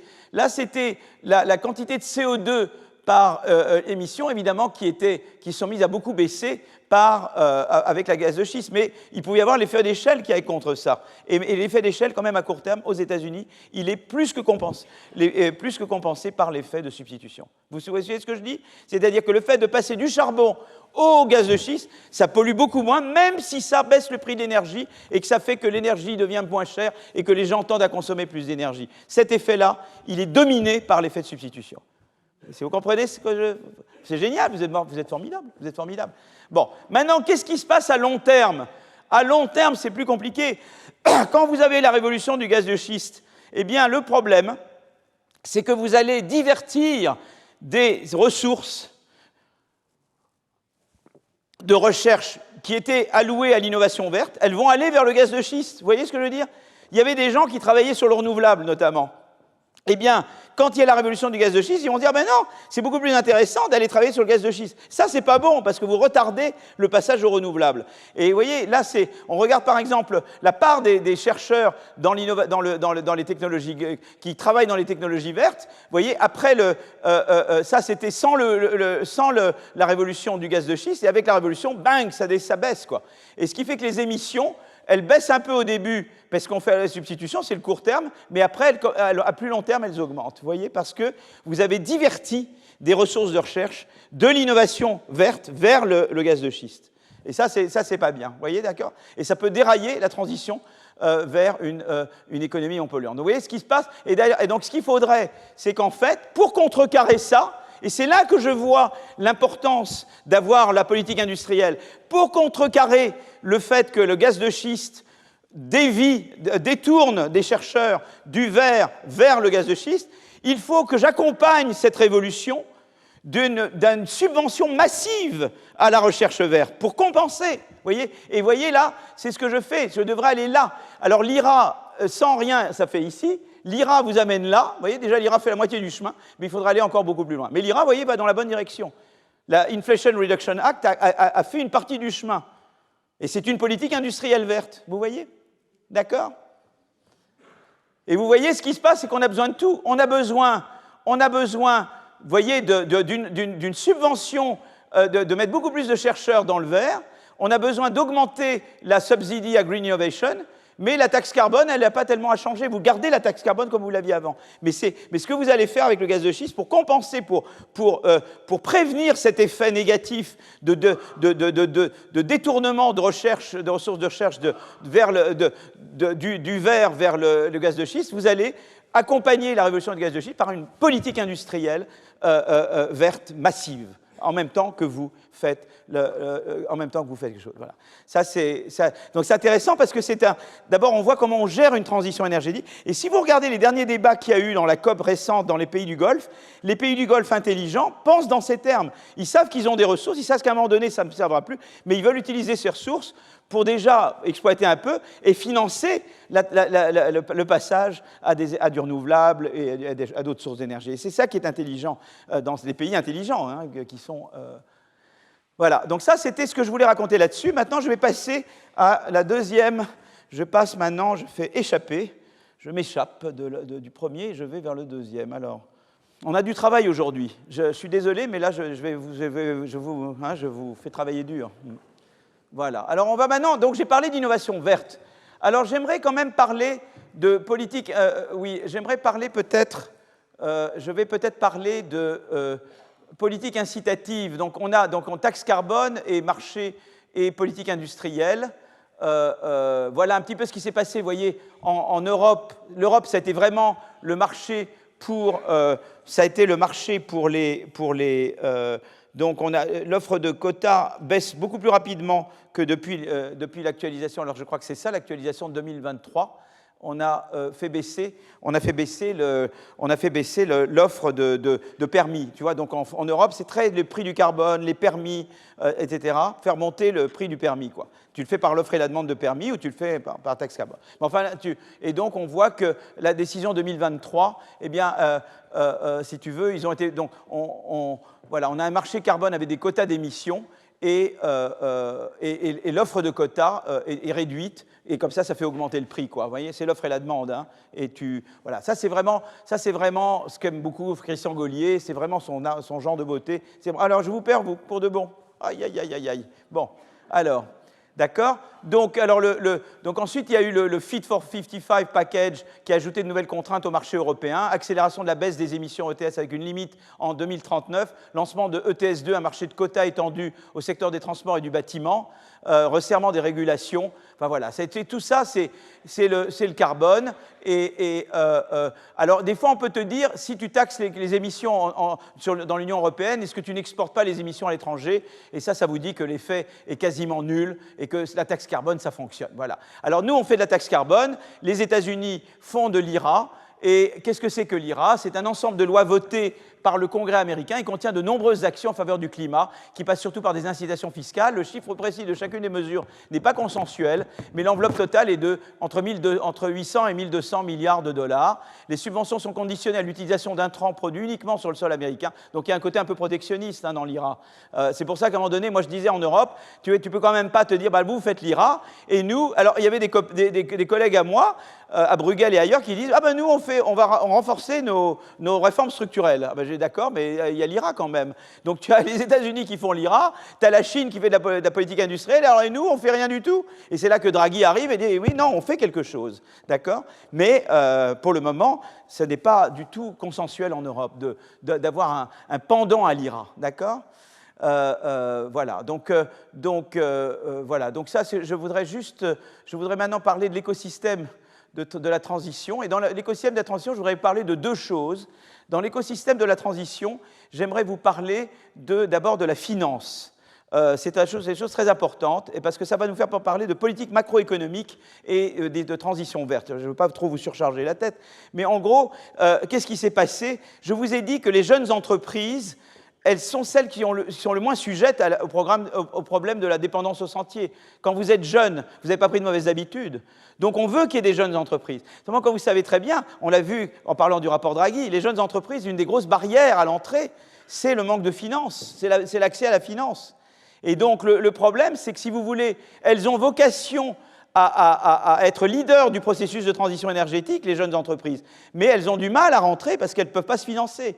Donc quand vous avez une crise financière, par exemple, eh bien, à ce moment-là, ça va ralentir la transition énergétique. Vous voyez, ou quand vous avez n'importe quelle politique qui resserre le crédit, ça va ralentir la transition énergétique. Vous voyez, et là, c'est une étude que je fais avec des collègues, avec Antonin Bergeau et Martin de Rieder et John Van Drienen, justement, qui est le même John Van Drienen qui maintenant conseille Starmer. Et on regarde donc, vous voyez, globalement, mondialement, les brevets verts. Bon, ça, c'est très bien. Ça, c'est très sympa.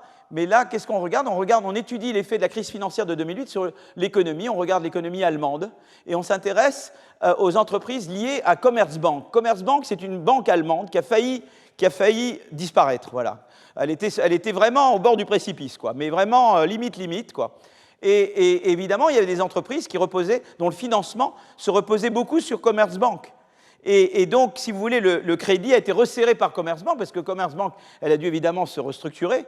Et donc, les entreprises... Donc, on peut comparer l'évolution des brevets verts ou pas verts d'une entreprise qui ne dépend pas de Commerzbank à une entreprise en tout point similaire, âge, spécialisation, etc., qui dépend de Commerzbank. Et c'est là qu'on fait du difference in difference, avant, après la crise, entreprise qui dépend de Commerzbank versus entreprise qui n'en dépend pas. D'accord ? Et là, on voit vraiment que eh bien, le graphique du haut, là, montre, on regarde l'effet de la connexion entre les entreprises allemandes et la Commerzbank, eh bien, on voit comment elles sont affectées de manière différente par la crise. Le graphique du haut montre que la baisse des prêts engagés par cette banque est bien plus importante que les autres banques commerciales allemandes. Tu vois Commerzbank, tu vois, les prêts baissent beaucoup plus chez Commerzbank que chez les autres, vous voyez? D'accord?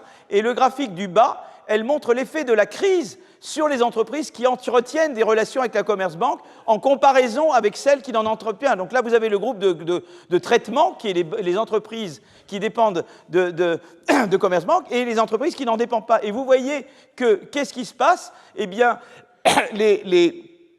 l'effet, ce qu'on voit, c'est que, on regarde ici l'emploi est particulièrement affecté dans les entreprises qui dépendent de Commerzbank. Vous voyez, donc on voit vraiment qu'il y a un effet, déjà sur l'emploi, des entreprises affectées par Commerzbank. Mais nous, ce qui nous intéresse, c'est l'innovation verte. Ce n'est pas l'emploi ici. Enfin, l'emploi nous intéresse toujours, mais voilà. Donc on va regarder maintenant, eh bien, c'est l'effet différencié entre entreprises qui dépendent de Commerzbank et entreprises qui n'en dépendent pas, sur l'innovation. Et vous voyez que sur l'innovation verte, eh bien, il y a une différence. Vous voyez? Par contre, sur l'innovation pas verte, il n'y a pas. Mais sur l'innovation verte, il y a une différence. Donc, pour faire de l'innovation verte, c'est coûteux. On sait que l'innovation verte, il faut acheter des machines nouvelles, c'est des choses nouvelles, l'innovation. C'est coûteux. Et on voit que, eh bien, les jeunes entreprises, donc d'abord les entreprises qui sont les entreprises qui dépendent de Commerzbank, ben, on voit leur innovation verte affectée. D'accord? Et ça, donc voilà, déjà beaucoup plus. Donc je ne vais pas vous mettre des tableaux, mais voilà. Ensuite, ce qu'on peut regarder, c'est qu'à gauche, ce qu'on voit, c'est qu'à gauche, eh bien, ça montre les entreprises plus jeunes. Donc on voit que c'est les entreprises jeunes qui sont affectées le plus, voyez? Donc c'est les jeunes entreprises avec Commerzbank. C'est celle-là. L'innovation verte, c'est les petites jeunes entreprises Commerzbank. C'est là que ça fait mal. Et c'est là que c'est ces entreprises-là qui avaient vocation à être leaders de la transition énergétique. Vous voyez? Et ce qu'on voit, c'est que, évidemment, plus l'entreprise, les brevets verts, vous voyez ce qui se passe, c'est que c'est les jeunes entreprises qui sont responsables des brevets verts. Donc on voit bien que c'est les jeunes sur qui repose le brevet vert. Mais c'est elles qui sont le plus affectées, vous comprenez? Parce que c'est les jeunes qui sont le moins sujets à la dépendance au sentier. Vous voyez, tout se tient là-dedans. C'est les jeunes entreprises qui sont le moins sujets à la dépendance au sentier, mais c'est elles qui sont le plus heurtées par la crise de Commerzbank. Vous voyez? Alors pourquoi c'est intéressant tout ça? C'est intéressant d'abord parce que vous aviez une processus de transition énergétique, et évidemment la crise l'a affecté. Les jeunes entreprises ont beaucoup moins innové. Donc ça a ralenti la transition énergétique. D'accord? Mais c'est pour ça c'est intéressant, parce que si vous voulez penser à la politique macroéconomique, vous voyez, si par exemple vous avez des problèmes macroéconomiques, vous devez parler du taux d'intérêt pour lutter contre l'inflation. Alors il faut faire de la politique monétaire, mais vous faites de la politique monétaire, vous augmentez le taux d'intérêt, il faut le faire.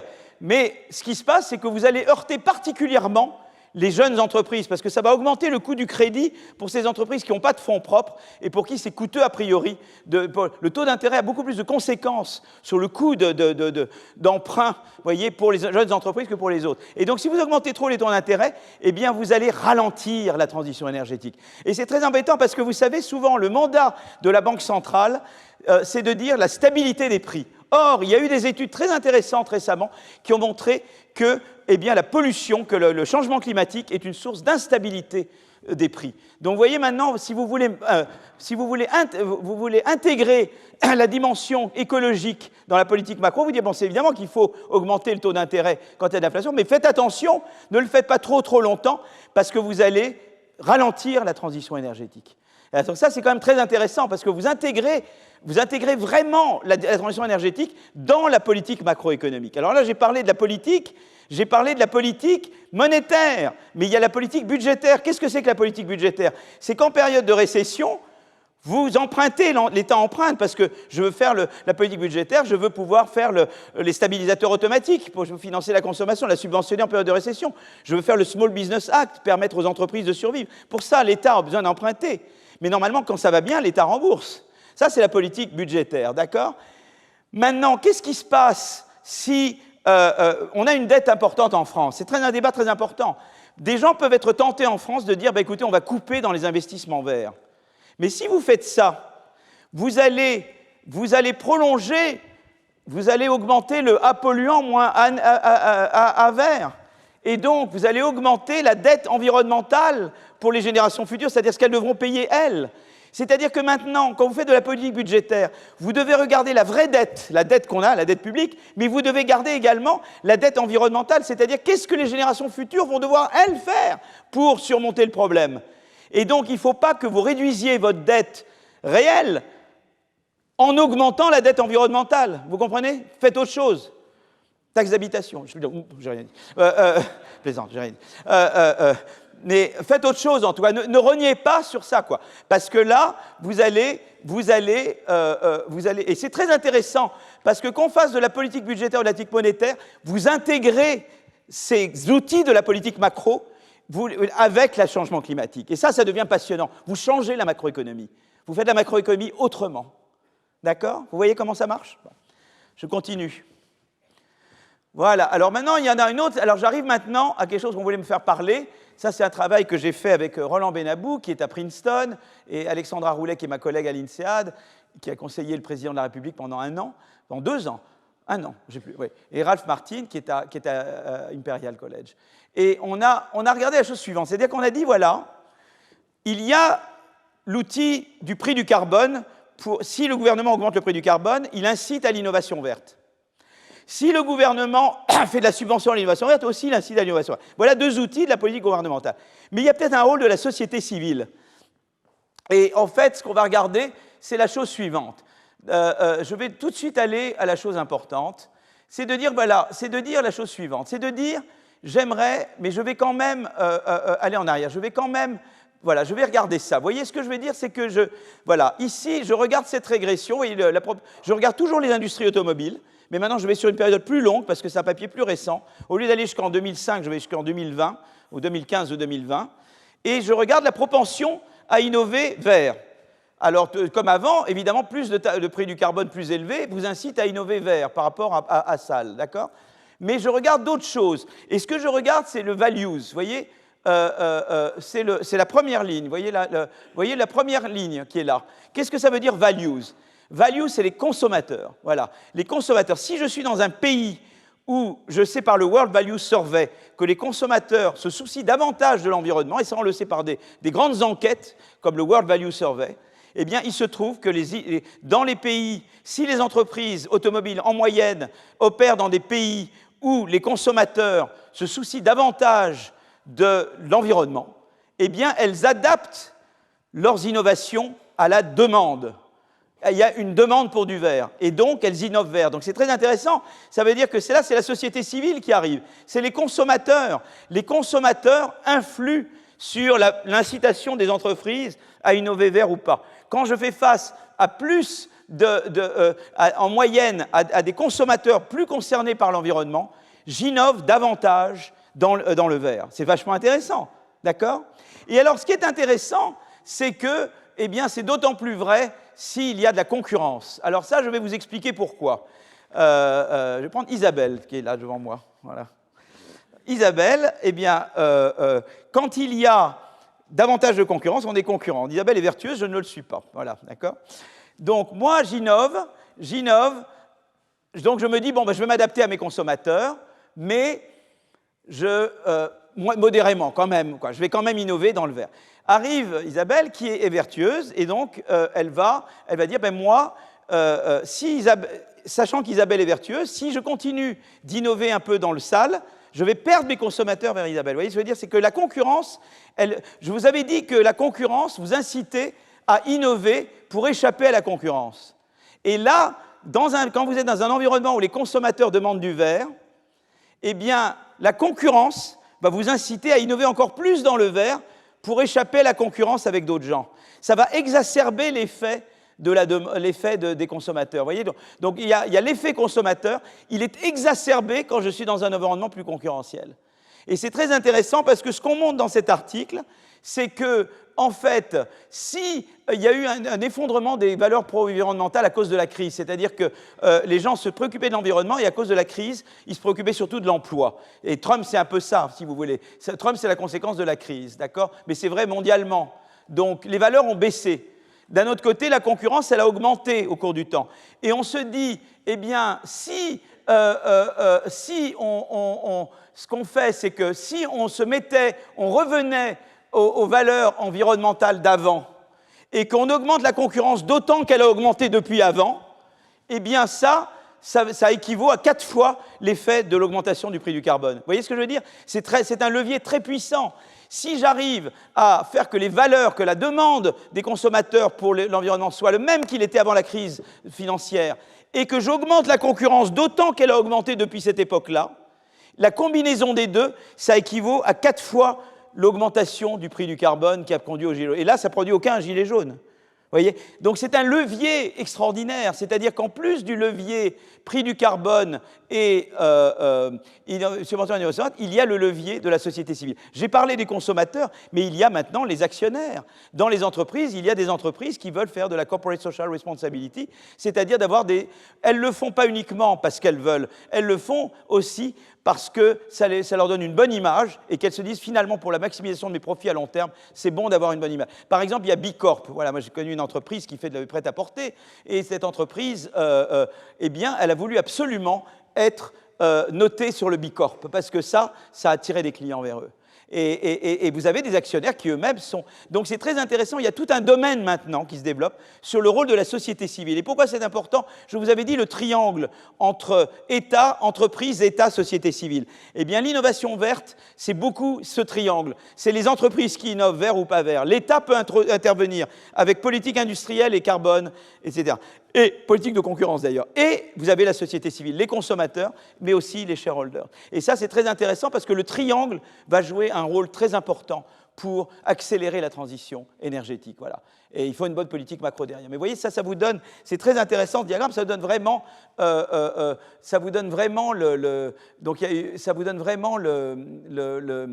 voyez, ce tableau-là. Oh là là, je ne l'ai plus là. Voilà, il est là. Ce tableau avec cette première ligne et la deuxième ligne qui vous montre que quand il y a plus de concurrence, ça exacerbe l'effet de la valuation par les consommateurs de l'environnement. Ça, c'est un effet très, très puissant. Et alors, évidemment, il y a des gens maintenant qui s'intéressent beaucoup à est-ce que des événements extrêmes, comme qui se passent en Espagne, malheureusement, affectent ça, évidemment. Évidemment, c'est des choses... Les valeurs, c'est d'abord de l'éducation. Le système éducatif, c'est très important. Mais aussi, quand on fait l'expérience de choses extrêmes, évidemment, ça change la mentalité des gens. Il y a même des gens qui s'intéressent maintenant de savoir si les politiciens ont leur résidence primaire ou secondaire dans des zones très sinistrées. Est-ce que tout d'un coup, ils vont changer au Parlement, ils vont devenir des verts, quoi. Vous voyez, des verts intelligents. Ce que j'appelle vert, c'est pas green au sens maintenant, quoi. Hein. Enfin, on peut être bien, mais au sens de gens qui vont dire je vais pousser pour des politiques de transition énergétique. D'accord? Donc ça, c'est un petit peu, je voulais vous parler de ça. Et voilà, je vais parler maintenant de décroissance endogène et après, on va s'arrêter. Voilà. Donc, je vous ai parlé du débat avec la décroissance. Est-ce que vous êtes encore là? Vous êtes encore en vie là ou vous êtes mort là? Vous êtes encore... Je vous ai donné pas mal de choses aujourd'hui. Hein. On fait pas mal d'économies ensemble. Hein. Alors, la décroissance. Alors, je vais vous parler un peu des théories et politiques de la décroissance. D'abord, qu'est-ce que le bien-être? Le bien-être, c'est la prospérité économique et l'abondance font-ils le bonheur? Le produit intérieur brut est-il une bonne mesure? Alors, il y a eu un rapport très important produit en France par Fitoussi, Jean-Paul Fitoussi, qui était un ami très proche, qui est décédé il y a un peu plus d'1 an, Amartya Sen et Joseph Stiglitz, et ça a donné lieu à beaucoup de travaux en disant il n'y a pas que le PIB qui compte, il y a l'environnement, il y a les inégalités, et voilà, le PIB n'est pas une mesure exhaustive du bien-être. Voilà. Et je pense que tous ces travaux sont très, très importants. D'accord? Donc ça, bon. Mais voilà, il y a un peu cette idée depuis longtemps, on dit voilà, est-ce que le capitalisme est consumériste et nous pousse à consommer des biens que l'on ne veut pas vraiment? Est-ce que c'est le cas? Alors, il y a eu le mouvement décroissantiste moderne, Serge Latouche, Pablo Servigne, tous ces gens-là sont de là. À l'international, vous avez beaucoup, ce monsieur est très important, Georgescu Roegen, c'est un monsieur qui a écrit beaucoup de choses très importantes. C'est un vrai penseur, ce type-là. Voilà, et qui ont réfléchi à ces thèmes de la décroissance.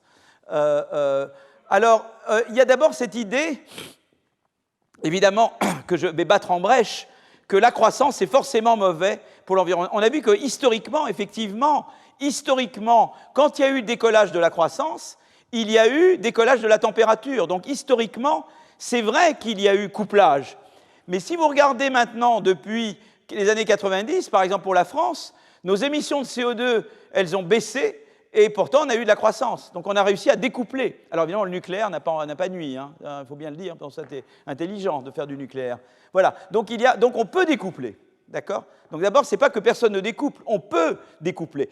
Un des présupposés disons, de l'approche décroissantiste est de dire on ne peut pas découpler. On peut découpler. D'accord? Donc, c'est quand même important. Et il n'y a pas que nous qui pouvons découpler. Les Allemands découplent un peu moins que nous, puisque, bon, voilà. No comment, les Anglais un peu. Le monde, non. Le monde ne découple pas beaucoup. La Côte d'Ivoire ne découple pas beaucoup, mais l'Union européenne découple. Voilà, un petit peu. Alors, un découplage est-il possible? Alors, est-ce qu'on peut avoir une croissance infinie dans un monde fini? Alors, il n'y a pas que le CO2, il y a l'empreinte matérielle, l'extraction de ressources. Par exemple, on peut voir qui extrait le plus de ressources, vous voyez, par exemple. Par tête, vous voyez, ben, c'est surtout... Alors évidemment, les high income, on n'est pas bon, nous, hein, on extrait beaucoup, mais les upper middle income aussi extraient pas mal. Et voilà, la finitude des énergies renouvelables, l'acidification des océans, donc il y a beaucoup de la biodiversité, qui est un truc très important, quelque chose de très très important. On pourrait faire un cours entier au Collège de France sur la biodiversité. Donc voilà, donc si vous voulez, tout ça rentre en ligne de compte, d'accord, du découplage ou pas découplage. Moi j'ai regardé l'émission de CO2, c'est juste, il n'y a pas que le CO2, d'accord. Alors maintenant, si on regarde un peu les racines de la théorie de la décroissance, moi, je n'ai pas eu d'éducation religieuse. L'Évangile selon Matthieu, il est plus facile à un chameau de passer. Alors chacun a sa version. Est-ce que c'est le chameau ou c'est un dromadaire? Mais il est plus facile à un chameau de passer par le trou d'une aiguille qu'à un riche d'entrer dans le royaume de Dieu. Peut-être que vous l'avez sous une autre forme. La spiritualité chrétienne propose une croissance par la sobriété, voilà, etc., etc. Normes sociales anti-luxe. Jean-Jacques Rousseau dénonce un luxe qui corrompt tout, le riche qui en jouit, le misérable qui le convoite. Voilà, donc, d'accord, là, je vais trop vite, là. Qu'est-ce que je fais, là? Voilà, donc, non, j'ai eu un petit problème, là. Il y a eu tout d'un coup un... Voilà. Alors, les théories classiques de la croissance, je vous avais dit, les théories classiques, c'est la croissance par l'accumulation de capital. Alors, évidemment, si on a une théorie, si on a un monde où la croissance ne vient que de la théorie du capital, on est condamné à la décroissance, parce que pour produire du capital, il faut de l'output. Pour produire de l'output, il faut extraire des ressources. Et donc, la seule façon de contrecarrer, dans ces modèles-là, la seule façon d'avoir de la croissance, c'est d'accumuler encore plus de capital, et donc c'est un serpent qui se mord la queue. C'est-à-dire que dans un monde où la croissance ne vient que du capital, et qu'il faut des ressources et qu'il y a des ressources épuisables, on est condamné, et qu'on veut, pour contrecarrer le fait qu'on a de moins en moins de ressources, on peut faire que produire plus de capital et plus d'output, on est condamné dans un monde comme ça, à un moment donné, à dire croissance zéro. On ne peut pas continuer, quoi. Donc si vous avez une économie où la croissance repose sur l'accumulation de capital, mais qu'il y a des ressources épuisables, on est condamné à la croissance zéro.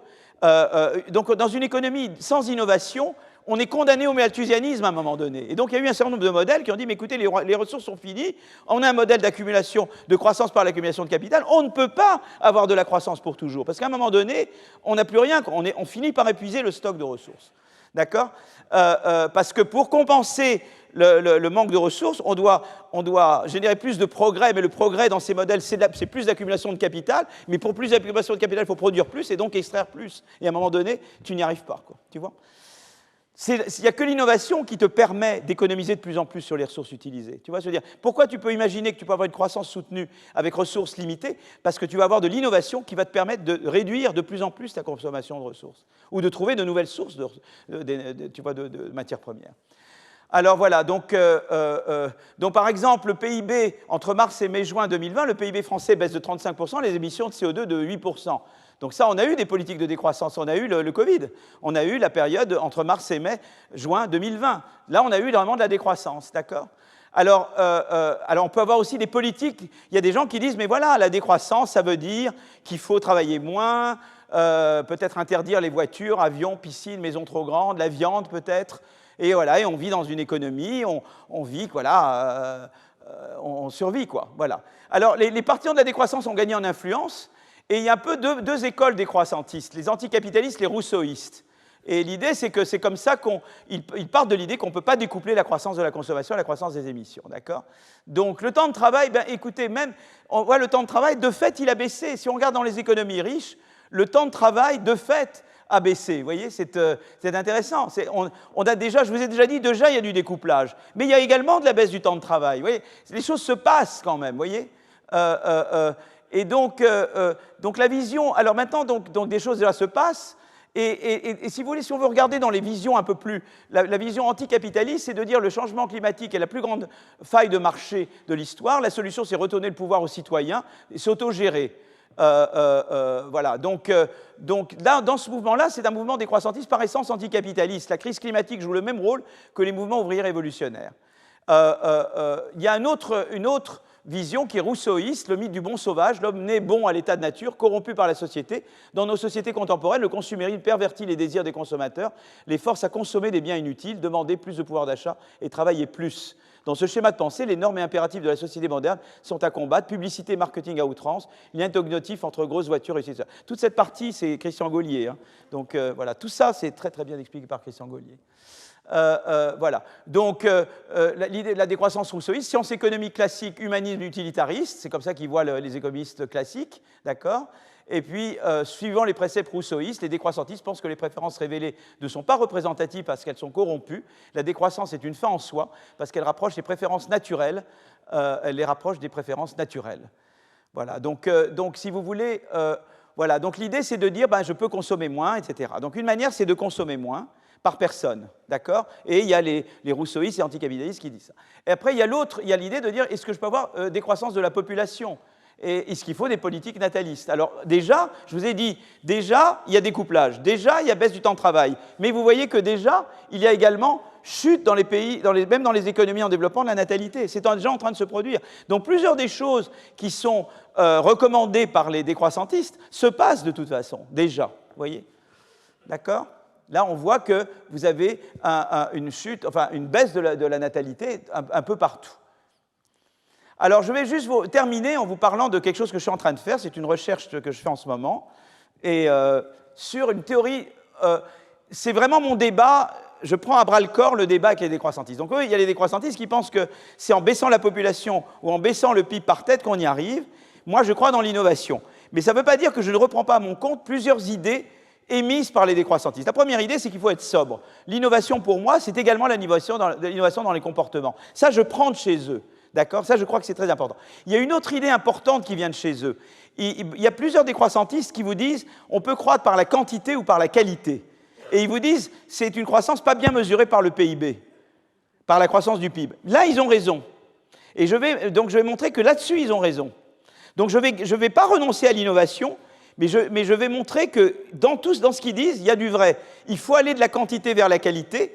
Et d'aller de la quantité vers la qualité, c'est peut-être d'aller de ce qui est bien mesuré dans la croissance du PIB, par l'indice de croissance du PIB, à des choses moins bien mesurées et reflétées par l'indice de croissance du PIB. D'accord? D'abord, il y a l'idée suivante. Alors, je vais aller doucement là-dessus, et après, on va s'arrêter. D'accord? L'idée, d'abord, c'est de dire qu'il y a des biens, et ces biens, ils ont deux caractéristiques. Ils peuvent être plus ou moins intenses en service. Vous voyez, ils sont produits avec des services, plus ou moins. Et puis, les consommateurs peuvent être plus ou moins sensibles à leur qualité. Et il se trouve que les biens, par exemple un plat, quand vous allez dans un bon restaurant, d'accord, eh bien, vous appréciez un bon plat. C'est la même quantité de viande. En termes de pollution, c'est pareil. Mais c'est de la qualité. Vous êtes sensible à la qualité d'un plat. Et quand le plat est de bonne qualité, c'est qu'il y a eu du service dessus. C'est surtout du service. Les cuisiniers, ils font du service, d'accord? Ils ne font pas de la manufacturing, ils font du service. Donc, c'est intéressant, les biens pour lesquels la qualité desquels on est sensible, nous, comme consommateurs, c'est les biens qui tendent à être plus intenses en service. Donc les biens pour lesquels la qualité compte particulièrement tendent à être aussi plus intenses en service. Par exemple, les voitures très chics, ou bien, moi je ne suis pas du tout, moi les bagnoles ça me fait rire. Il y en a qui sont très là. Les voitures très chics, les plats, moi j'aime bien manger, ça j'aime bien. Les bons plats, etc. Ça, voilà. Ça c'est des bons exemples, d'accord? Alors maintenant, je vais vous montrer quelque chose, c'est pour vraiment vous mettre dans le bain, et on arrive dans 6 minutes. Les biens intenses en service ont une empreinte carbone plus basse. Ça, c'est très intéressant. Vous voyez? C'est-à-dire que là, on regarde les biens, quand on voit des biens, on les classe par l'importance dans du service comme input à la production de ce bien. Vous voyez? Plus je vais à droite ici, plus le service joue un rôle. Et on regarde l'intensité de pollution liée à la production du bien. Plus un bien requiert du service pour être produit, plus je vais à droite, moins la production est polluante, par unité de bien. Ça, c'est sympa, c'est une bonne nouvelle quand même. D'accord? Ça, c'est sympa. Donc, aller vers une tertiarisation, ça réduit l'empreinte carbone. Nous, on va vers une tertiarisation. Ça, c'est plutôt bonne nouvelle, d'accord? C'est la première chose. C'est vrai aussi avec les pays. Les pays où l'emploi, où le secteur des services représente une part plus grande de l'emploi, c'est des pays qui polluent moins. Où les régions, où les comtés américains, où les services représentent une part plus grande de l'emploi total, c'est des counties qui polluent moins. Donc on voit bien que service, ça veut dire moins de pollution. C'est intéressant. D'accord? Alors maintenant, je vais arriver à ma théorie. Et ma théorie, c'est la suivante. C'est que les gens... Alors là, je vais prendre un mot horrible qui s'appelle non-homothétique. Qu'est-ce que ça veut dire? Ça veut dire que proportionnellement, à mesure que vous vous enrichissez, vous tendez à demander de plus en plus de biens qui sont intenses en service et à grande sensibilité de qualité, quoi.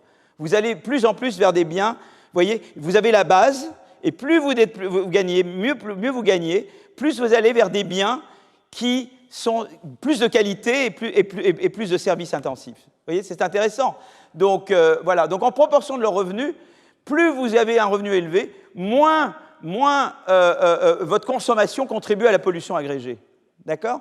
Et c'est ce que vous avez là. Vous voyez, plus votre part de biens de base baisse et votre part de biens sophistiqués, c'est-à-dire où la qualité compte et où les services sont très intensifs en service, va devenir importante. Vous voyez? Donc ça, c'est intéressant. Alors maintenant, je vais mettre ensemble les pièces du puzzle.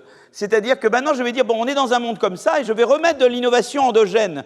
Je vais dire à nouveau, les entreprises opèrent dans un monde comme ça, où j'ai les consommateurs, ils peuvent vouloir des biens de base, ou ils peuvent vouloir des biens intenses en service. Et moi, je peux innover soit pour améliorer la productivité dans la production de biens de base, soit pour améliorer la qualité des biens de qualité, quoi. Tu vois ce que je veux dire? D'accord? Je peux faire l'un ou l'autre. Mais qu'est-ce qui va se passer?